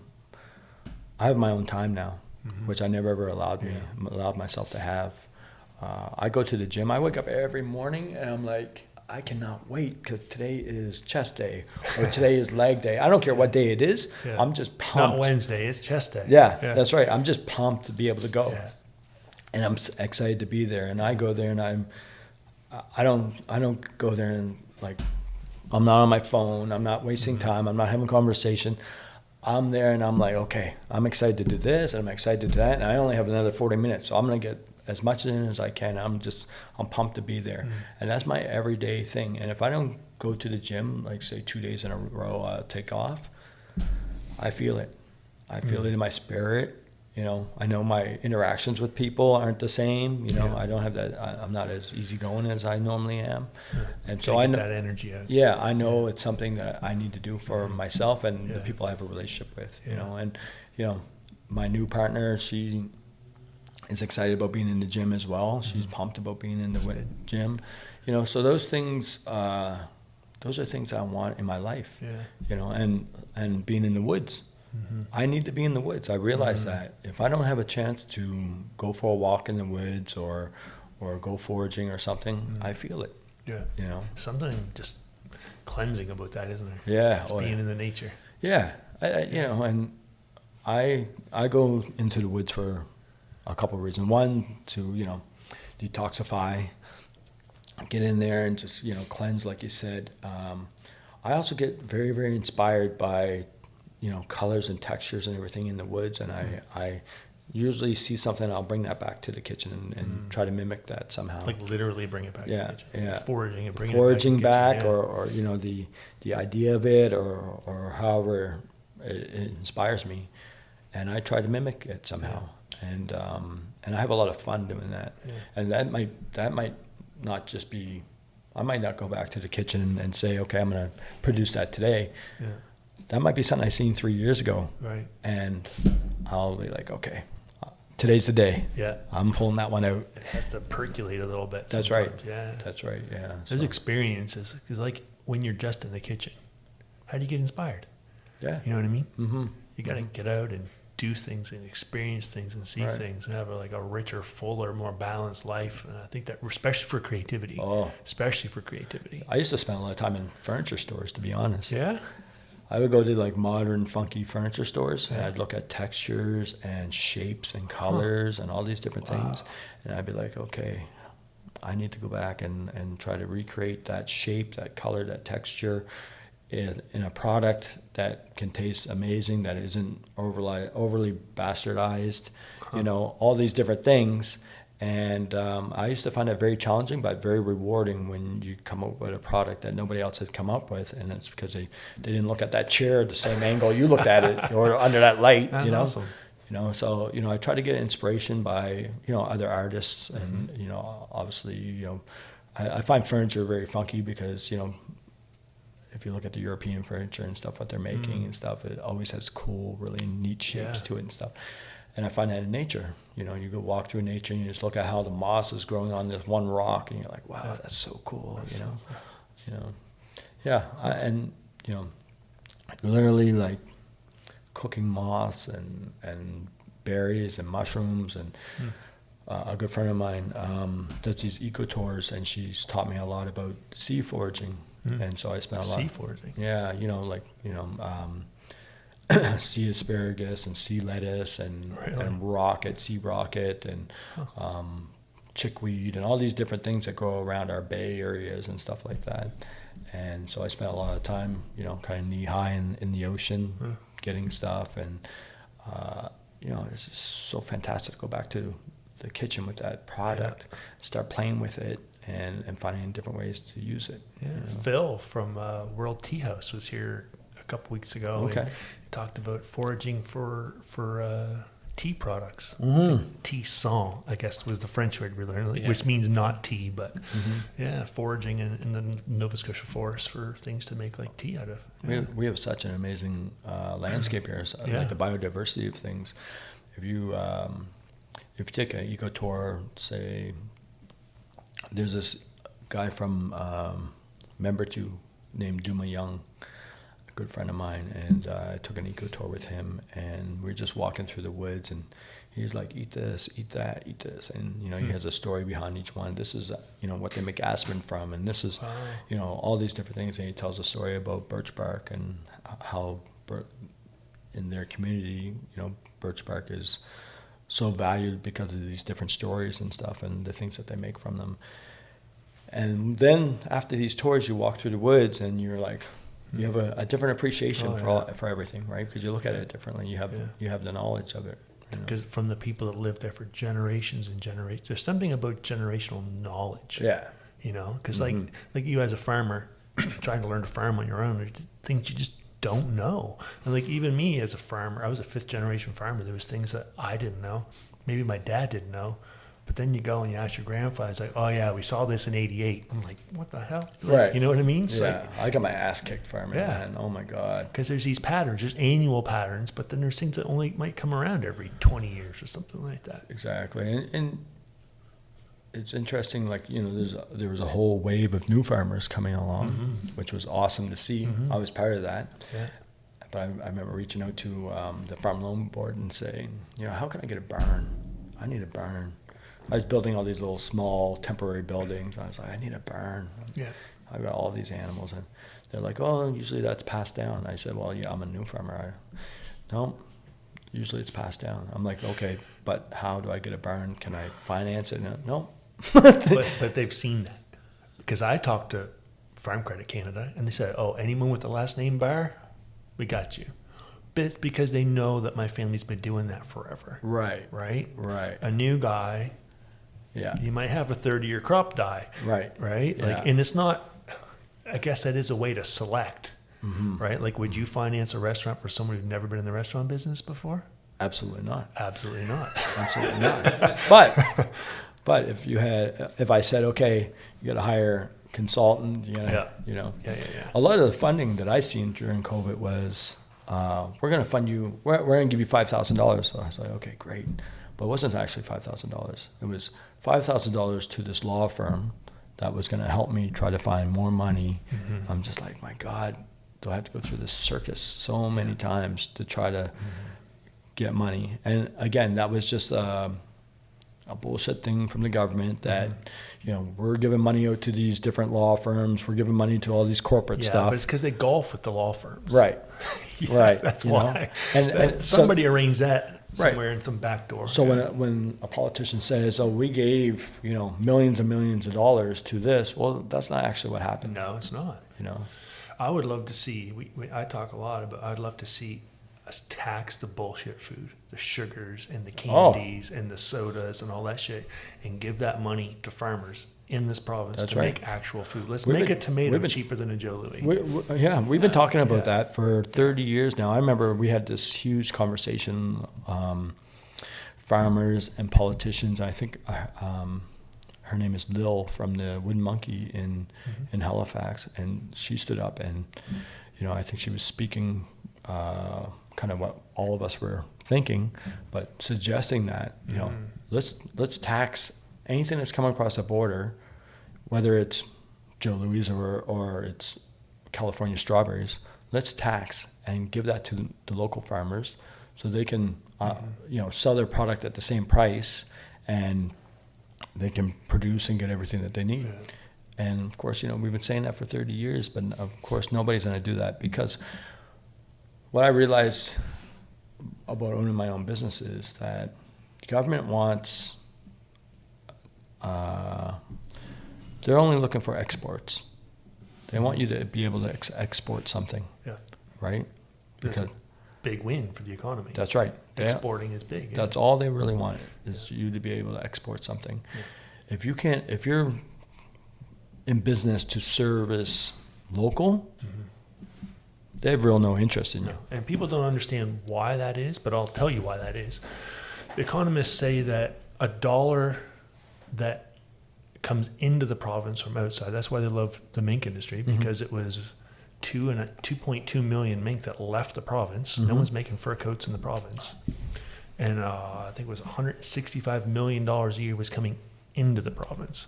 And each one of those dollars was worth $7 that spun around the economy. So like our dairy industry, the dairy is produced here, it's sold here. That $1 just keeps moving around our economy. Right.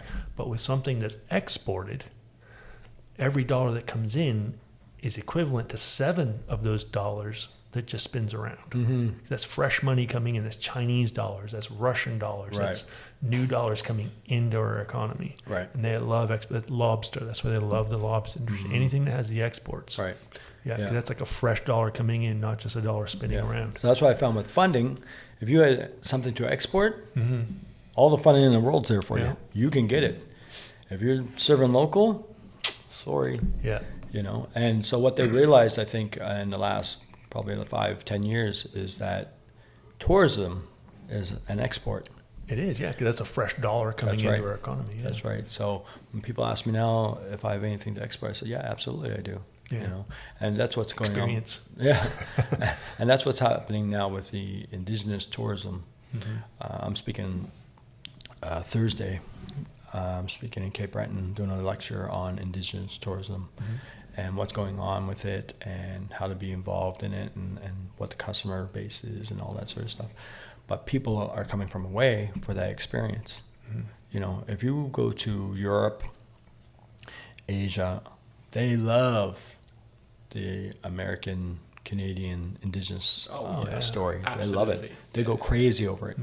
And so there's so much of that ability to sell that tourism. We as indigenous people, we're just not set up for it. To us, we don't look at it as tourism. That's our everyday life, but people want to buy it. People want to buy it. So, you have Robert Bernard in Cape Breton, who's kind of head of indigenous tourism for Nova Scotia. And he's, the last 10 years, been like knocking out of the park, trying to get this going and everything else. And now the next crop of youth, of indigenous entrepreneurs are coming up. And so I get the opportunity to go Thursday and kind of have my influence on it and speak with them. I think people are longing for something like that. People are longing for more natural experience. Right. They want, say all the time, they want to make sourdough. They want to go to a farm. They want to see these things. That's right. And that's why shows like Yellowstone are so big. The people get to watch these folks living on a farm, right? And tourism like this. And that's why we've seen this mass exodus during COVID. People leaving these cities, right? They're selling their Vancouver condos and they're putting down roots in the Annapolis Valley or something. That's right. People they're longing for that. Yeah. They want to, like say, go hiking, go kayaking. Yeah. They want to do these things. Yeah, and I think I was interested when all that happened, because when we first came to the valley, everything was for sale. Mm-hmm. Every house was for sale. Oh, I was like, and man, cheap. yeah. And I was like, there's not going to be anybody left. Like, Yeah. I'm going to be the only person here. Yeah. You know, because everything was for sale and everything was empty. Yeah. And then when COVID hit, of course, everything got bought up. Yeah. But I Now wondered, they're building as fast as they can. yeah, I wondered if, 3, 4, 5 years later, if people are going to stick around. And I think the majority of them have. I think so. Yeah. Some people that moved here from big cities got a little bored over Yeah. the first winter and Yeah. left. You see some of that, but Yeah. real estate prices are not going down. No, You exactly. know, and we're bringing a lot of foreign workers to help with the economy and stuff like Yeah. that. So we have a lot of Yeah, people. I personally, I welcome that. I think it's fantastic. Absolutely, yeah. My company wouldn't be alive today if it wasn't for Yeah. foreign workers. Yeah. Yeah, and I know a lot of people had to leave here, the 80s, 90s to pursue opportunities other places, Mhm. like Toronto, Vancouver, places Yeah. like that, or Alberta. Oil fields. And yeah. now they're retiring. They're coming on the age where they're retiring, and maybe they had a house that they sold there, and they're moving home here. Which Mhm. a lot of people want to come back to the nest. Yeah. all these years later. It's such a fantastic way of life here. Yeah, People are so nice. yeah. When Pretty I've safe. I've traveled and cooked everywhere, Mm-hmm. and so I hear all the time, "What are you doing in Nova Scotia?" Yeah. After cooking in all these different places. Yeah. But people are so nice here. The way of life, just the pace. Mm-hmm. Is so much better than, say, waiting in traffic for 3 hours in the middle of Toronto. Yeah, or even Alberta. Yeah. So busy. Yeah. A lot of obsession with wealth and, Oh. and possessions and stuff here. Yeah. Yeah. There, yeah. Yeah, no, exactly. Yeah. We lived in Alberta for a while, and anyway, Yeah. nothing's better than No place like home. no place like home. As someone said once. Yeah. But the truth is, as far as a chef or even a foodie, we have the Annapolis Valley that produces amazing stuff. We have a short season, of course, but Mhm. some would say that because of that short season, our product tastes fantastic. Mhm. But then we have the ocean surrounding us. Mhm. So as far as local, it's all produced here. Mhm. Quite often I give speeches about indigenous cooking local before it was kind of trendy. Yeah. I was like, because what indigenous people would do, we would travel with the seasons, Mhm. So, if it was winter, we'd travel, we'd come Inland, yeah. inland, and hunt and everything else. And then once the season broke, then we'd start going towards the water and that sort of thing. And there's kind of a bit of that still. Yeah. Really, it's in Yeah. us Yeah. in Nova Scotia. That's right. Bit. A lot of people go to the ocean for the summer. Yeah. Cottage or a camper. That's right. Or it's Yeah. a great way of life. Yeah, A I did. change of scenery. I did a dinner, I don't know, maybe a month ago, and it was for some investors, and they were investing in indigenous land-based camps. And after I did the dinner, I always go out and kind of talk and say why I was influenced to cook this and all that sort of stuff. And then I used strawberries because they're fresh in season, and that's what I wanted to use. Mhm. Of course, it's not an indigenous product. They were local strawberries, but they're not coming from California. But Was there wild strawberries here? I believe there was. I believe Yeah. there was a wild Yeah. strawberry. Yeah. Definitely blueberry. Yeah, definitely. Yeah, Yeah, blueberry is one of my favorite. very Nova Scotian. Yeah. Yeah. So, I talked to them about that, and I said, some of the product that I used was indigenous to this area. Some of it was, I had corn on the menu. Mhm. So, but corn has been traded here, indigenously traded for thousands of years. Yeah, right? even from Ontario, right? Right. I believe Yeah, those- and southern, Yeah. coming from down south. So, again, those indigenous tribes would trade with one another, and we had corn here for a long time Mhm. because of that. But I said, the idea of cooking something in season is very indigenous. Mhm. Because Oh, yeah. that's what they did. Yeah. In out west, that's why we had the teepee. Mhm. It could be put up and taken down in about an hour, and they chase after the buffalo and the different seasons of that, and that's how that all came about. So it's very indigenous to cook in season and in place, you know. And so I was trying to explain that to the investors that were coming from Bahamas and all these different places and stuff, and different from them where they mostly have one season now or two seasons, a rain season and not always the same. You know, So when they came here, I was kind of explaining that theory to them. But you know, it's Nova Scotia. I've always kind of promoted the idea of what we have here. We have an amazing valley. We have the ocean surrounding us. We have the best seafood in the world. You know, it's an unbelievable place. You know, unbelievable place to live, unbelievable place to cook. Yeah. You know, we were just missing a population for a while, but now that's growing too. Yeah. I heard recently that like we don't like eating habits of people in the past was so different. You know, like they may like get a big moose or something and feast for days. That's right. Because there's no refrigeration, there's no preservatives. Then you might go hungry for a few days. Intermittent fasting was it was part of the nature. Yeah, it was indigenous too. How it was. Yeah. Just how it was. Yeah. Or maybe, you know, like the corn's in season, or this is in season, That's or that's right. in season. You feast and you eat all this stuff, and then you're going to go months where it's going to be tough. Yeah. Yeah, and that's just a natural kind of thing. And we're built for that. I think that's why We've evolved for that. I think that's why it works so well for me. Yeah. You know, because of that. But yeah, we would have we'd have big feasts, big gatherings, and then nothing for a little while. Yeah. You know? And you better eat when you can. Yeah, that's right. You best. Because you're burning a lot of calories when you're not. Absolutely. You know, when there's no food around, you're burning a lot of calories. Because you're hunting you're with no results. That's right. Yeah. And getting that fat was so important then, right? That's why like bear was, I think, a very important commodity. You've seen on my post the other day, I'm looking for bear grease, if anybody has any. I love cooking with bear grease. Yeah. If you get it, if you harvest it properly, it's so clean. It's unbelievable. And I wanted to do some poached lobster in bear grease. Cool. And I mean, bear meat, moose meat, deer, rabbit, you know, all. Because a lot of that stuff is very lean. Like rabbit, you can basically starve to death eating rabbit. You're only eating rabbit. It's so lean. Yeah. It is very lean. Yeah. We need fat. Yeah, that's right. Yeah. And then like the early settlers had to learn from the indigenous people how to survive. Yeah, that's why you eat stuff like beaver and stuff like that. Even beaver, I've cooked beaver a number of times, and last year I did beaver sausage and sturgeon on the shoreline for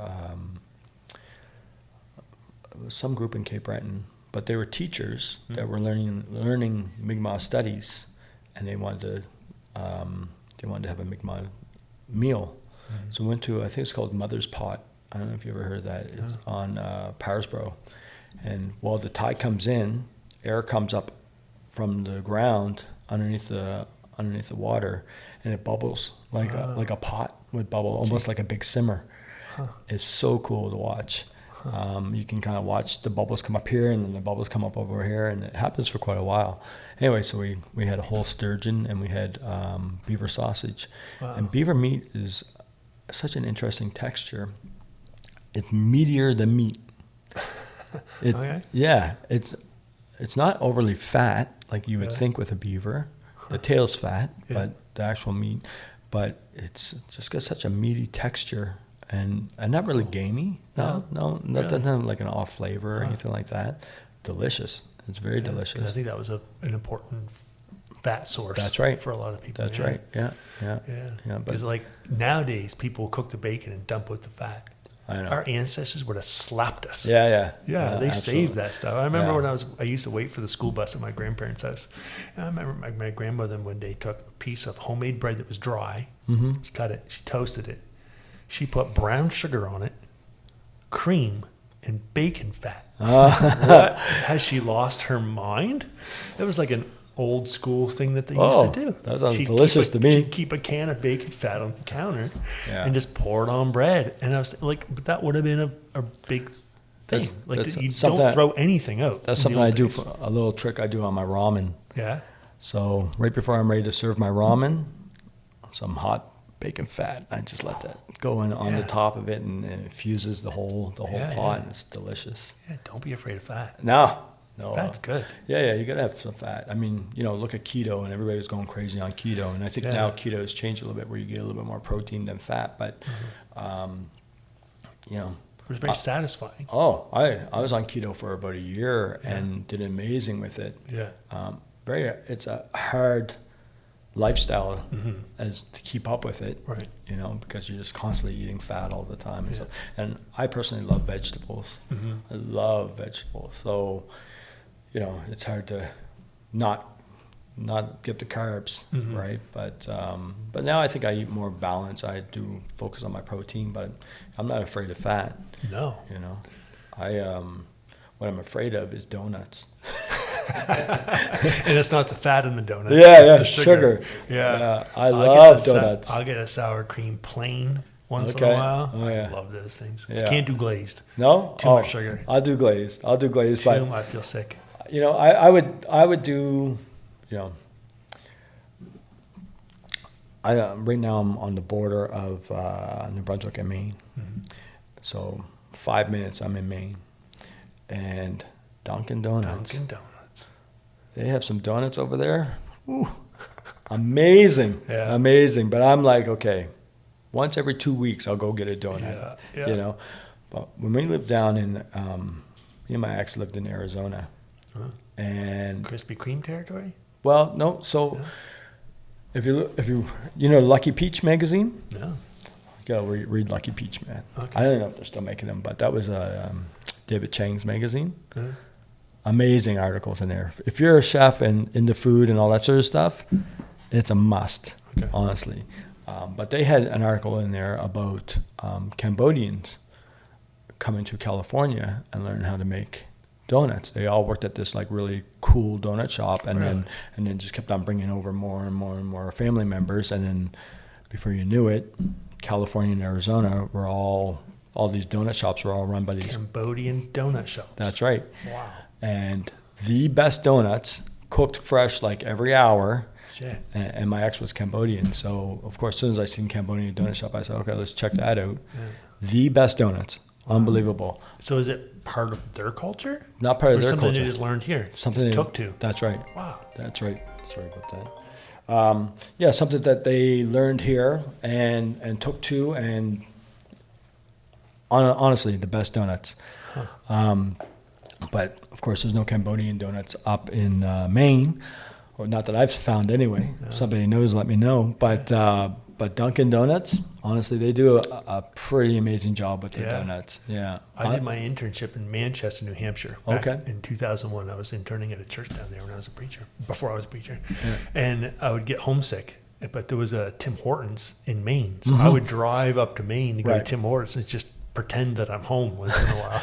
I remember bringing the fruit explosion muffins back to the guys in New Hampshire. And like, you Canadians are crazy. You get jam in your muffins? Yeah, I remember going to the Dunkin' Donuts and trying to figure it out. And I remember there was one day I was ordering some kind of coffee, and the guy's like, "You want that with cream or whipped cream?" I'm like, "What? With cream or whipped cream?" I'm like, "Excuse me? Would you like that with cream or whipped cream?" I'm like, "Oh, just cream, thank you." And I said, "I'll have a donut." He said, "You want Jimmy's on it?" I'm like, "What the hell are we talking about now?"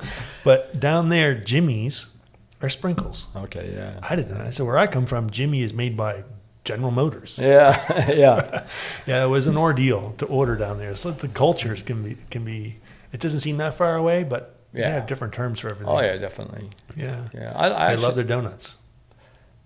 I actually like being right on the border. I like going across the Maine and those places and stuff. Of course, I'm true Canadian, but I've worked all over the U.S. and different cities and stuff.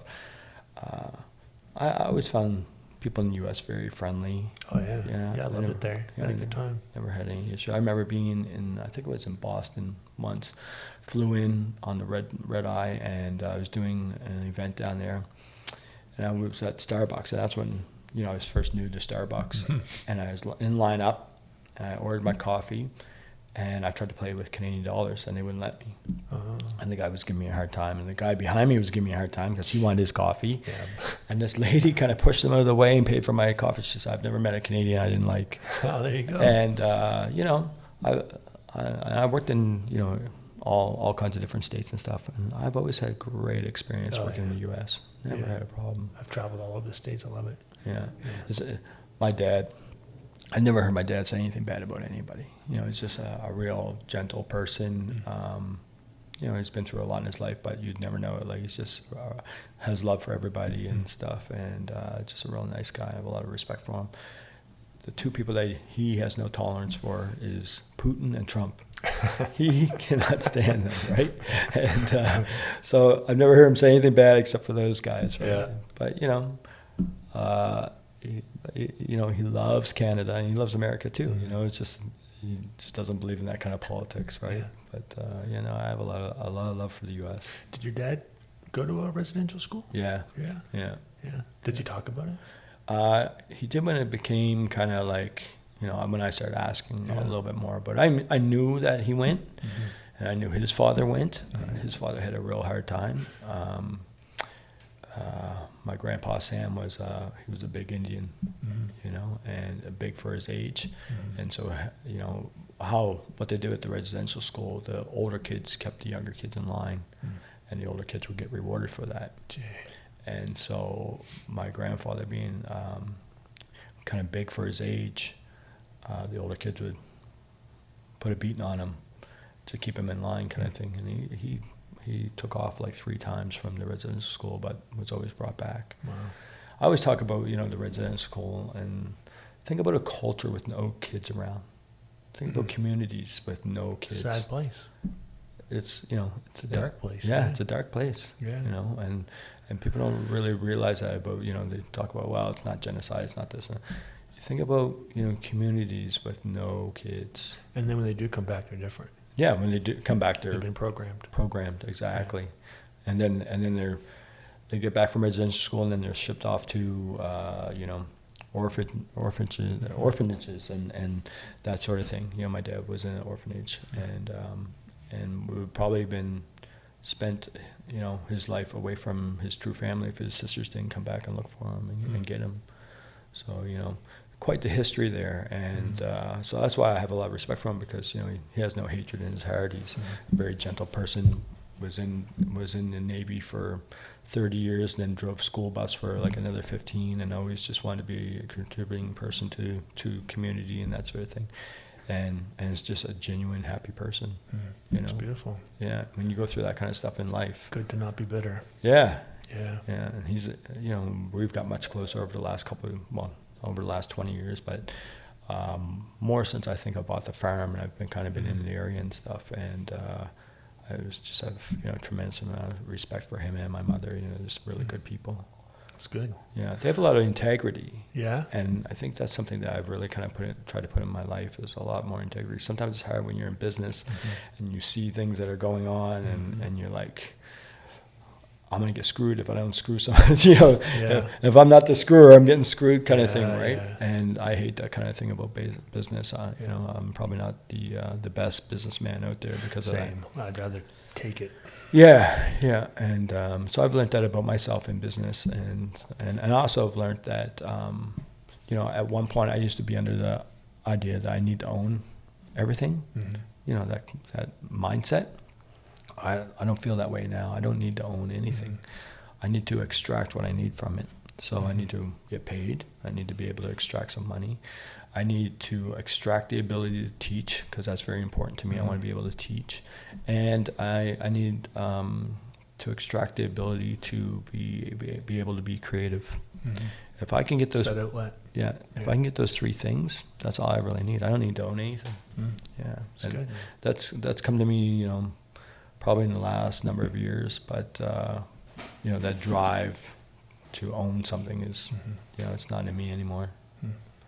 Yeah, it's interesting, you know, because we push so hard to kind of have something to call our own. Play the game. Yeah, call our own, but it's not there for me anymore. I just want to kind of do my thing, and I'll go home and sleep at night. Yeah, you know, that's the big thing, is having peace.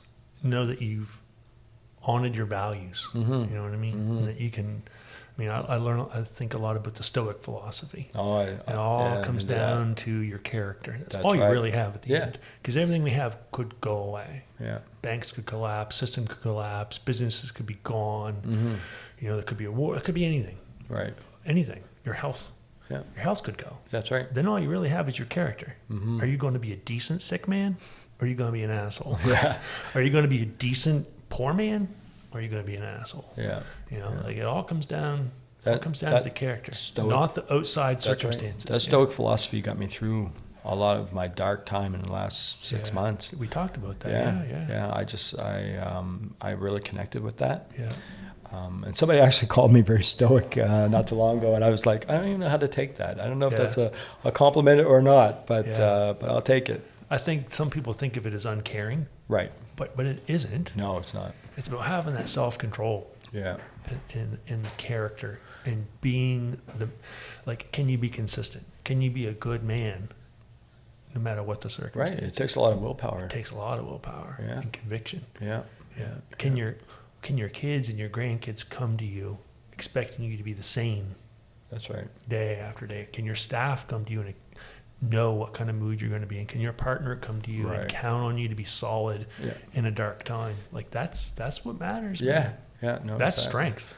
That's strength. And that's the strength. Yeah. How you deal with things. You know, I feel like, you know, the big things don't really bother me and the small things don't really bother me. You know, what has bothered me in the past is, you know, being screwed over by people and not have deep pockets to deal with it or whatever that is.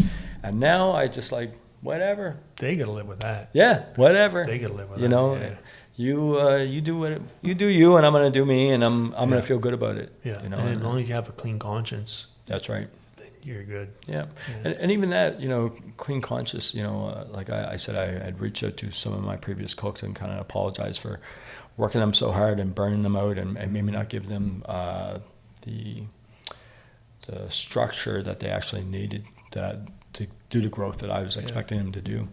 But I also have realized that, you know, you have to kind of forgive yourself for some stuff. Yeah, because you're doing the best you knew at the time. Yeah. And it wasn't all selfish. I mean, you're trying to keep a business going so you can keep people employed, you can entertain guests, you can do all these things. I mean, it is good. I've gone through the same thing. You know, you get a little more mature and you realize how stupid you were before. Right. Once you're in your 40s, you start to realize how stupid you were in your 30s and your 20s, and it is good to go back and apologize. But you can't beat up on yourself too much. You were doing the best you did. The best you could. Yeah. Yeah, and you know how you react. I mean, you know how it is to have a restaurant. You know, you look at reviews for. You look at reviews for, you know, law firms and different companies and everything. They don't have reviews like you have in a restaurant. Yeah. Somebody has a cold something or overcooked something or they don't agree with you not making your own French fries or whatever that may be. They'll write a whole page ad about a review about it. You know, and that's the kind of pressure that I used to find with a restaurant. With, you know, I never got stressed about cooking. Cooking's the fun part. Yeah, I get stressed about not meeting expectations of the guests and all that sort of stuff would stress me out because I wanted to give the best product. And they're working hard for their money. They're parting with their money. That's right. A good experience. That's right. Yeah, I used to love driving. You know, I always have I'm into nice vehicles, right? So I love driving. But I've done so much driving in the last 5 years that now I'm like dreading. I dread getting on the highway now. Really? But I use that time. I do. I organize my time well. So if I'm driving, then I'm constantly going through my schedule, and I'm like, okay, I got to call this person. I got to call that person. I'm getting the sea buckhorn berries flowing in from Saskatchewan. I'm getting this brought in from here. I'm getting, I've connected. I got fresh halibut on this way, and I'm picking up the lobster and I'm putting that all in my mind, and so the next 6 events or 8 events I have over the next 2 weeks, I'm orchestrating all that while I'm driving. Yeah. And when you're on the road for 6 hours at a time, it allows you to kind of get organized. That's good, yeah, because otherwise 6 hours is just a waste, isn't it? It's just, Yeah, I mean, you can't afford to waste that time sometimes, can you? yeah, and sometimes it's late night driving, so you're just kind of zoned out a little bit, but I do try to take advantage of that kind of downtime while I'm driving and just, That's smart, yeah. yeah. I even meditate sometimes while I'm driving. I'll just like put on some meditation music, and of course don't close my eyes, but I do put on the self-driving thing on the Tesla, and I just kind of do some breath work, that kind of thing, and take it in, and just try to lower my heartbeat and all that sort of stuff. Quite often when you're driving late at night, there's nobody else on the road, so you're just kind of making sure that you're in between the lines and the way you go, kind of thing. The car does that for you, doesn't it? It does do that for you, thank God. I'll tell you something dangerous that happened to me though. I thought I had the self-driving on, and I forgot to put it on. Oh shit! I woke up in a field. Oh, with your Tesla? Yeah, woke up in a field. Oh man. Yeah. doesn't sound ideal. No. Was the car damaged? No. I mean, you're obviously fine. I just some grass all over it, but yeah. Ego was bruised, perhaps. It was it was surprising that happened because it had never happened before. I mean, driving my truck or my Jeep at the time, I would in and out of the ditch many times. You're working crazy hours, and you're driving 2 or 3 hours after a 16-hour day, and you're 20 minutes away from home, and you're like, I can make it. Oh, I've done that many times. Yeah, right. Delivering kegs, and you just windows down, you're slapping Yeah, yourself. and you're like, exactly, right. And but when you kind of put that confidence into the car, and you think your self-driving's gonna look after you, and you forget to turn it on. Yeah, no. Should be a rule. No drunk drivers, no entrepreneurs after midnight. That's right. Yeah. No self-employed people that are. That's right. Burning the candle at both ends. Yeah, and that's part of being an entrepreneur. It is. You have to be able to do that. Not everybody's built for that. No. I don't think I'd be a good employee. I haven't worked for someone in a long time. I think that's probably true. I'm a little bit of both right now. I'm a little bit of both because but you do like gig work, right? Yeah. So it's not like a long-term thing. Not usually a long-term thing. Like a project and then in and out. That's right. Yeah. I could do that probably. Yeah. It's hard because when you go into somebody else's establishment, right away, there's going to be some pushback because you're there for a reason. Something's not working. And so right away, there's going to be some pushback. And I think my personality allows for a little bit of pushback, but I'm there to fix it. It's like bar rescue or kitchen That's nightmare. right, yeah. But I'm not aggressive like that at all. No. At least I don't try to be. Sometimes you have to be a little. Because you're going to get paid anyway. Right. Yeah. You're going to get paid anyway. When you're doing consulting, people expect you to fix it. And if you want more consulting jobs, you need to have some wins. Yeah. Right. So it is, I guess, in your best interest to see it work. Yeah. The problem is that whatever you tell them to do, they're usually only going to do 50% of it. Right? They're not going to fix everything. Yeah. Do you go back multiple times sometimes? Yeah. Yeah. Yeah. Because I guess too much change at once is hard for people. Yeah. Yeah. That's right. So, if you say, okay, you need to do these 8 things, they're usually only going to do 4 of them. Maybe they don't have the money to do all, or maybe they don't have the structure in place to do all or whatever. But if you don't do all 8, you're not going to get the results that you need to get. Yeah. If you do 4 of them, you're going to get some results. And I'm very honest with them about that. If you just do this and this and this, you're probably not going to get to where you need to be or where you want to be. But if you do these 3 things, it'll get you over this hump kind of thing, or it'll put you in the right direction. Sometimes you just need as an entrepreneur who's been burnt out, sometimes you don't have the mental, physical, or emotional capacity to do it all. Yeah. Sometimes you just need to just focus on one step at a time and see some success and get some rest and see some progress and then tackle the next thing later. Yeah. No, I think in the last 10 years I've realized that I can't demand 100% of the people. I'm just not going to get it. if you demand it, you're probably gonna get 30 because I'm gonna be rebellious. Yeah. I need to be okay with 70 or 80%. You know, if I can deal with that and put a product out that, you know, I'm not over the moon with, but I'm okay with, you know, the customer is probably much happier than I am, right? Because my expectations are much higher. I need to be okay with that, you know, and that's a hard thing to do when you're creative and you're a business owner and you want to put out the best product. That's a hard thing to accept, but it's reality, you know, because you can't use the best of all products and you can't pay your staff the amount of money that you want to pay and then also turn a profit. You know, it's just, that's not the reality. So they say every battle plan goes out the window with first contact with the enemy. You know, you might have best intentions. That's right. You got a plan, you go in there. Yeah. Whereas Mike Tyson says, everyone thinks they're a tough guy until they get punched in the fucking face. Yeah. I love that guy. Yeah, humility is good sometimes. Yeah, and there's always some casualties. Yeah. You know, and I remember opening up a restaurant, and my partner at the time was like, I'm going to hire anybody that has a great attitude. I don't care if they're experienced. A week later, she came back and she said, okay, I was completely wrong about that.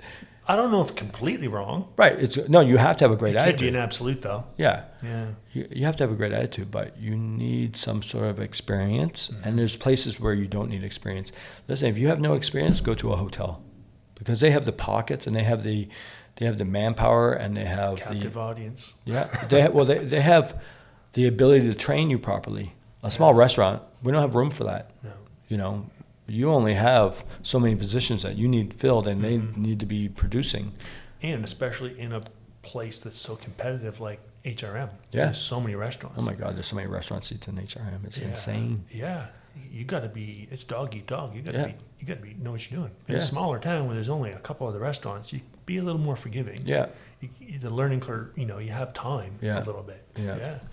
But in the big city, you don't know what you're doing. You're going to get eaten alive real fast. Yeah, and how many people open a restaurant that have no experience? It's it's passion. They see themselves in it. They see it. They think it's sexy and all Idiots. those. Yeah, just give me your money right now. Idiots. I know. But that's what happens in our industry.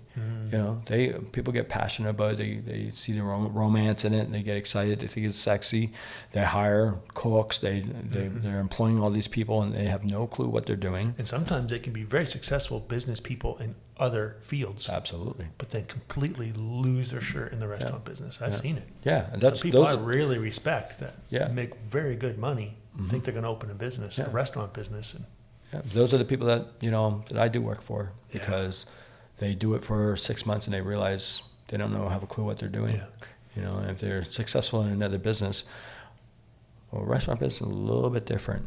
And you might have 8 of the tools that you need, but you need those other 2, to kind of make it happen, right? Yeah. So, I do a lot of business like that where people are excited about the industry and the best intent. Just don't have that knowledge. Yeah. So you kind of get them over the hump. That hard-earned knowledge. Right. Yeah. It fails. It takes failing and suffering and struggling and experience. You watch the TV shows and you think, oh, okay, well, I got it. Yeah. No. Nothing is as easy as it looks. Especially talented people make things look easy. Right. Right. Right. Or people that have the experience for 20 years. You watch them, they're not worried about things because they have the experience of what's going to happen, But somebody has no experience and they go into that, and you're having to deal with, the banks, the bookkeepers, the customer, the cooks, and and all the drama that goes along with it. You think you ordered this product and another product shows up, and it takes you a week to get your money back for that product, and all those different things, and you don't have the structure put in place to handle any of that. Man, you get overwhelmed real fast. Oh yeah. It's an interesting world, the hospitality industry for sure. Mm-hmm. I love it. Me too. Yeah. I would miss it. Oh yeah. I would have a lot less stress in my life if I wasn't in it, but I would miss it really quick. Yeah. I think it's kind of in your blood, right? Yeah. Yeah, I think so. Yeah. I mean, if you're in the hospitality industry, you're in it for a reason. Mm-hmm. You know, you're a pleaser. You're some kind of list of mental illnesses. Definitely that. Definitely that. Yeah. But it's cool, man. Like, I think the way forward is almost like going back. Mm-hmm.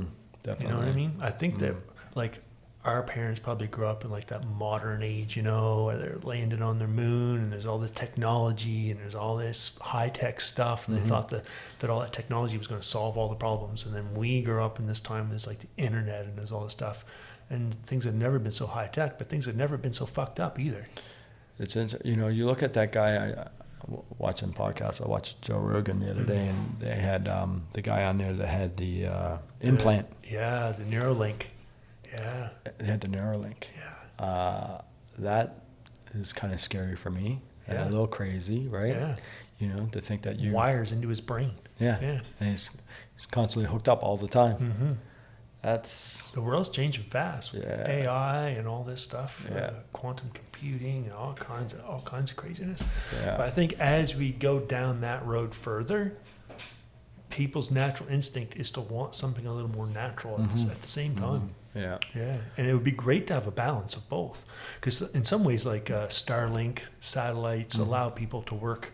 You could have a high-tech job and work on a little hobby farm. Yeah. You know what I mean? You could have your 50 acres and your pigs and your chickens and also program for Google or something like that. It's possible to do that kind of thing. Absolutely. Yeah. That's a great way to move forward, to be more high-tech but also more low-tech at the exact same time. Let's have our technology in our phones and not in our food. Thank you. You know what I mean? Yeah. I like that, actually. Yeah.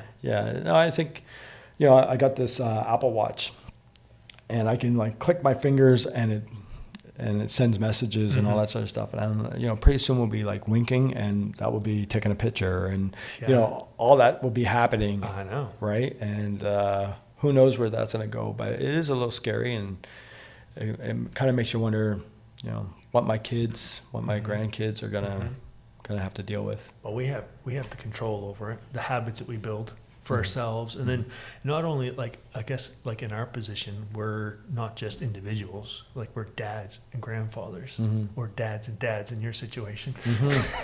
You're second generation dad. Yeah.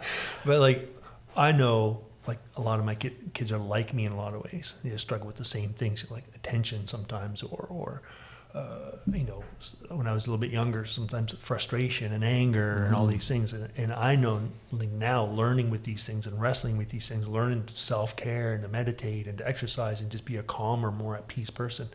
It's not only for my benefit, it's for my kids' benefit, because they get to not only have a better relationship with their dad, but they get to have that for themselves. They can learn that by seeing it, you know. And my grandkids can see these things. Like, we're leading by example. You know, it's not just yourself that's going to benefit from this. Well, and you know, we have information that we've never had before. I mean, I know you're big into the ice bathing, right? And I really want to get into that. I've tried it. I have a koi pond. Yeah, I'm into my koi, and this winter I jumped in there naked. And then I couldn't find my balls for a while. They'll come back. Yeah. Oh my God, I was in so much pain. The rest of my body felt fine, but yeah, that was intense. Oh, I've gotten out sometimes to take off my shorts by the fireplace, and ice cubes literally falling out of my swimming trunks on the floor. Yeah. Yeah, so I think I'm going to go the other route, sauna. Both? Yeah, both. Yeah, no, absolutely. But I've spent a lot of time in saunas now. Like, you know, that research has shown that that's very beneficial. And, you know, we have that information now, and we pass it on to you know, our children. And I think soon there'll be a sauna and a cold bath in every house around, right? I mean, the indigenous people were doing that long ago. Absolutely. Like in Sweden and places Sweat like huts that. And, Iceland. They've been doing this stuff for hundreds or thousands of years. They've known these things. That's right. And that's why I think a little bit of going to the future is a little bit going back. Like, let's look at what people did for their mental and physical health way back, because they knew some shit. Yeah, definitely. They might not have known the science, but they knew that it worked. They knew what it did for them. Yeah. No, absolutely. Oh, it's great. My goal is to have a sauna Hopefully. I want to have a wife in a sauna by the time I'm 50. That's my goal. I turned 47 in a couple of weeks. So I got a little vision board. There's a wife and a sauna on my vision board. That's awesome. That's the goal. A hot wife. If she's not hot, she will be in the sauna. There you go. There you go. Yeah. No, I'm with you. I'd take a wife in a sauna any day. Yeah, there you go. Yeah. Yeah, good goals to have. That's right. Yeah, that's right. Yeah, and I think a wife, a sauna, and a whole food diet. All achievable. All achievable. All achievable. And it's simple, beautiful things, right? Mm-hmm. Yeah. Mm-hmm. Yeah. No, I mean, that a good partner in your life, I think, is so healthy. Oh yeah. Yeah. And you gotta get to the point where you're humbled to really appreciate it and engage in it, and like really. I think to really, really experience it the way it's supposed to be. Yeah. Experience. I mean, taking this from a couple single guys, I don't know. Yeah, well. But you're not really single now, are you? Well, I would say that. Working on it. I'm working on not being.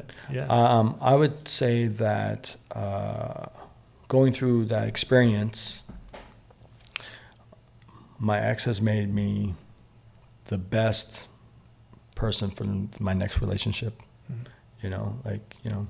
And I wasn't in a toxic relationship at all, but just the things that I've gone through and learned about myself and know what I want to give to my new partner, I'm going to be way better as a partner than what I have been in the past. Yeah. Because the want is there, and the knowing my flaws, my weaknesses, it's okay to be vulnerable, all those different things. Wasn't there in the past, and now it's there. So I can be a much better partner than I have been, but I'm also excited to be a much better partner, where before it was, going through the motions, that sort of thing, right? So sometimes those exes can be right about things. You know what? You can learn some lessons sometimes. She has taught me a lot. Yeah. She has taught me a lot, yeah. And, I think, we're not in contact with each other anymore, but we're still each other's biggest supporters, and I think that's important. It's important to kind of have that with your exes, both my exes, my ex-wife and my ex-partner. Yeah. Both, very friendly with both of them and big supporters of both. They probably know you better than most people, right? Yeah, absolutely. Yeah. Same. It's like when I'm starting to date or get to know someone, you pay close attention to how they talk about their exes. Right. If they blame everything on their ex, that's a red flag. Yes. Because there's never one side to any story. No, absolutely. And it doesn't matter how it goes down. There's always things to learn. Mm-hmm. Yeah. And I've spent a lot of time, like with my last relationship too. Like, what could I have done different? Right. What were the things that they were saying that I didn't hear? What could I apply? Right. How do I change things and not end up in this position again? Yeah, well, that's the thing. Like, if you keep on doing the same thing, same results, right? Yeah. No, absolutely. It takes a lot of humility. Yeah, and it's hard to change. It is, right? Because you got to hurt enough. That's right. Enough pain will make you change. Yeah, it's hard to change, but I think when you've gone through that hurt, but also intent is a big thing for me. What are my intentions? Yeah. Right? No matter whatever I look at now, I always said the devil's always after me, man. That guy is like constantly hitting me with stuff, pushing stuff towards me. But what are my true intentions? What do I really, really want for myself and my new partner, that sort of thing, right? What is it that I'm trying to achieve? In our industry, probably a lot of different industries and a lot of different relationships, very easy to go and have one-night stands and all that sort of stuff. Especially when I was younger, I had a restaurant where I had a condo right above it, and that lifestyle goes kind of hand in hand with the hospitality industry, or it used to anyway. I think now it's changed a bit, but what do you really get out of that? Yeah. As you get older and you realize what life is really about and everything, life's more about relationships. You get far more out of a great relationship than just countless. You might impress certain people. Are those really the people you want to impress? Yeah, exactly. And sometimes the ego wants that. Yeah. Yeah, because it looks fun. It looks fun. And it might even be fun for a little while. Yeah, it might even be fun. But I think we're programmed young men are programmed like that's what you do. Yeah. You know, and screw everybody else. Who cares? You know. As you get more mature, then you realize, you know what?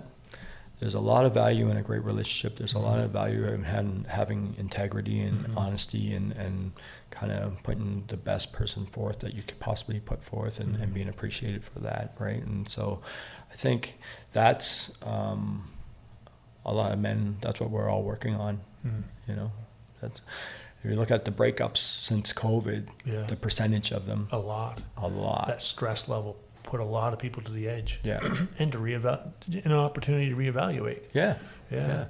And I thought it was the end. I was like, for 3 days, I'd never had anxiety before. I never ever dealt with any of that stuff. I was like, man, I don't know if I can go on. You know, it was a couple of rough days there. But then as I started to, you know, kind of research and give myself time and be a little forgiving of myself and that sort of stuff, and understanding what was happening, and you know, now I feel like I'm a completely different person. Yeah. You know, all for the better, right? Yeah, all over 6 months, which is crazy. Yeah. You know, but I feel like, you know, I'm a much better human being. And I take people's personal experiences dealing with me into consideration in everything I do. So I've never ever done that before. I was always like, just go. Hold on to the ride or get out of the way, kind of thing. And a lot of that was probably so people would respect you. Yeah, right? probably. But yeah, people are probably going to respect you a lot more now.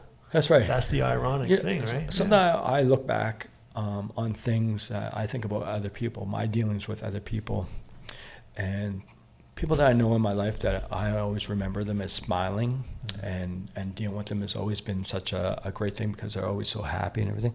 Those are the people I always want to be around. You know, those are the people I always gravitate towards. Yeah. You know, when I go to like chef events or wherever I may go, I see these people, and it's always great to see them. They have time for you. Yeah, and I respect that. Yeah. You know, I've never really been that person, to be honest, because I've always been all business. You know, I've always kind of said, okay, I'm gonna go here and I'm gonna kill it. I'm gonna put 100% into it and all that sort. I've always been all business and not really, you know, given the time or effort to, you know, show my appreciation to people, how I really think about them, right? So people might watch this podcast and think, oh, Ray's like lost it, but that's beautiful, man. I think that's the place to be. Yeah, I think so. It's the place to be. Yeah, and I think that goes hand in hand with my teaching now. Like, I really spend time. I taught a lot of cooks over the years, but I really spend time with students trying to build their confidence, get them engaged, get them excited about it, you know. And it's hard not to lose patience sometimes and all that sort of stuff, but, you know, you have to keep on reminding yourself, you know, it's not just about me. Nope. You know, I'm here for them. Yeah. Yeah. So. And where everyone's going is different. Like their goals and their dreams. That's right. Some people don't even know yet. Yeah. You know, and having a crisis like, you know, we did in the last year, it gives you an opportunity to think, okay, what really matters? What do I really want? Right. And are the things I'm doing getting me there? You know what I mean? What do I really want? I want to be loved and respected. Well, is a one night stand getting me there? No. Yeah, no. Is making a lot of money getting me there? Like, not really. Not really. Like, what do we really, really want? Like, it's hard to sit down and think what really matters. Yeah. Because sometimes what you think matters really doesn't matter. And you can spend a lot of time and energy and make a lot of mistakes to get there, only to realize that that's not what matters. Yeah. And, you know, the same old saying goes, you know, the grass is always greener on the other side. But, you know, that is completely so not true. Yeah. You know, you work your butt off trying to get yourself to a certain level and everything. And, you know, you buy the boat, you buy the car, and you buy this and you do this. And then you have to do maintenance on everything. You have to keep up with everything. And you got to get the new version. And, you know. Because once you get it, the dopamine shot's gone. Right. Right? Yeah. Then you got to chase something else. Chase something else. Yeah. But if you're always just chasing stuff like that, right? Like there's healthier ways to get the dopamine, creativity, nature, significant relationships, like things that really can matter and last, and serve you. Yeah. Give you something back. Like, what does a boat do? Once you got the boat, like, what the fuck does that do? Yeah. I mean, And all the people you may have stepped on or all the things you've compromised to get the damn thing. right. And then you got to deal with it. I used to have this business partner that he had this big company in the U.S. and he would screw anybody at anything. And like being in business with him and seeing him, how he treated other people, always had like this, it scared me, to be honest, that I knew that I'm dealing with people like that. Yeah. But he used to do this thing where he'd send invoices, and on his invoices he'd have all the stuff, and then he'd have this tax and that tax, and then he always had a BT tax. And his BT tax was actually his boat tax, so he could pay for his boat. And if people pushed back, he'd say, "Oh yeah, don't worry about it, I'll take that off." But if they didn't and just paid it, that's how he paid for his boat every year. And you know, I see that kind of stuff. I'm like, you know, I'm out doing business, trying to have integrity and do all this stuff with people, and people will just take advantage of you any way they possibly can, and they sleep fine. Being in business with someone like that's going to be scary because only a matter of time they're going to screw you too. That's what happened. That's what happened. I mean, Muhammad Ali said, "Always be careful with someone who's rude to a waiter." Right. It's only a matter of time they're going to do that to you. Yeah. Yeah. That person's character is a person's character. Yeah. Yeah. Yeah. That guy had none. But you know, at a young age, when you're creative and excited, and everybody is telling you that, you know, you're going to do amazing things and everything. Somebody comes to you and says, "I'm going to put $2 million into you, and you're going to have your own restaurant. You're going to have a TV show, a book. You're going to do all this stuff. We're going to travel. We're going to do all this stuff." You believe it because that's what everybody else is telling you is going to happen. Yeah. Right. And you're like, okay, I'll go with you. Mm-hmm. You know. And but like I said, you're the revenue generator. So, you know, you're going to work your ass off. They're going to take advantage of you. You're not going to actually do what they say. You know, and I've been people have tried to lock me up so many times as far as business. You can't do this without me. You can't do that without me. You have to ask me for this. You can't make any other money besides without me. I own 30 other companies with 30 other partners, but you are locked up. Mm-hmm. And I've been in that situation so many times. And that only happens, I think, if people see value in you, right? If they see value, then they want to cash in on it. Oh yeah. Right. And being creative, and you're not really focused on the money. So then you're like, okay, you know, and you don't have, you know, I didn't go to business school, so you don't really have that knowledge. You just think, oh, I'm going to be able to cook. I'm going to be able to use the best product and mm-hmm. cook the best food and all that sort of stuff. Not really knowing what's actually happening, you know. So being out there and being in business is tough. You know, I have so much respect for chef-owned places. You know, like, you know, you look at some of the best restaurants around Nova Scotia. You know, take Nova Scotia for instance. You know, you have people like, you know, Canteen and, you know, Dave Smart at his place, and, you know, all these chef-owned places. I mean, they're just doing fantastic stuff, and it's so hard. Yeah. You know, you have to work so hard at it. You know, it takes a lot. But when you look at the Instagram posts and you just see that they're pumping out food, it's like the iceberg. That's just the tip of what they actually have to do. Yeah. You know it. Yeah. You know, that bottom part, nobody ever sees that. But they're doing it for you folks. Right. They're doing it for you. Yeah. So support them. Yeah. Help that dream stay alive. Yeah, absolutely. Yeah. Absolutely. And it's a fantastic product. Yeah. You know, it's an experience. It's fun to go out once in a while and spend a bunch of money you probably can't afford on something that's special and fun and cool and interesting. Yeah. Yeah. It's good. I mean, if you go there, that's why when I was in Europe, they would say, you know, America goes out and eats probably 4 times a week, but I can't remember any of it. Mm. But when they go there, you know, they go and they have big meals and they spend lots of money, and they can tell you every experience that they've had. You know, it's very interesting when you look at it that way. Mm. We go through a drive-through, you know, but I feel like in Europe, food is a different thing. Oh, definitely. You know, the culture is just a different thing over there. Very much so. Yeah. Huh. It's cool. It's interesting, man. I think we've been at it 2 hours and 40 minutes. Wow. Yeah, and I'm sure we could do it again sometime. Yeah. Great conversation. Yeah, great conversation. Thanks very much for coming in, man. Cool, man. Thank you for sharing your experience personally and professionally and all that. Definitely we'll do it again. And before we wrap up, like, so what is the goal? You're still doing consulting? Like that's the goal? No, the goal is to teach. Teach. Yeah, the goal is to teach. You know, consulting is the just paying the bills. Consultant's kind of the vessel. Yeah. Because I get to go into all these different restaurants and work with, you know, cooks and kind of influence product and how they're handling it and all that sort of stuff.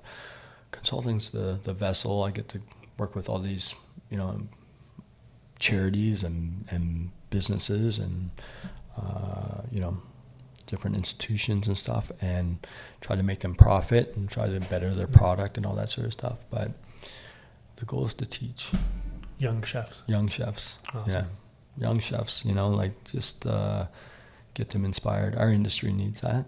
Oh yeah. You know, we need more people in our industry, and it's a fantastic industry.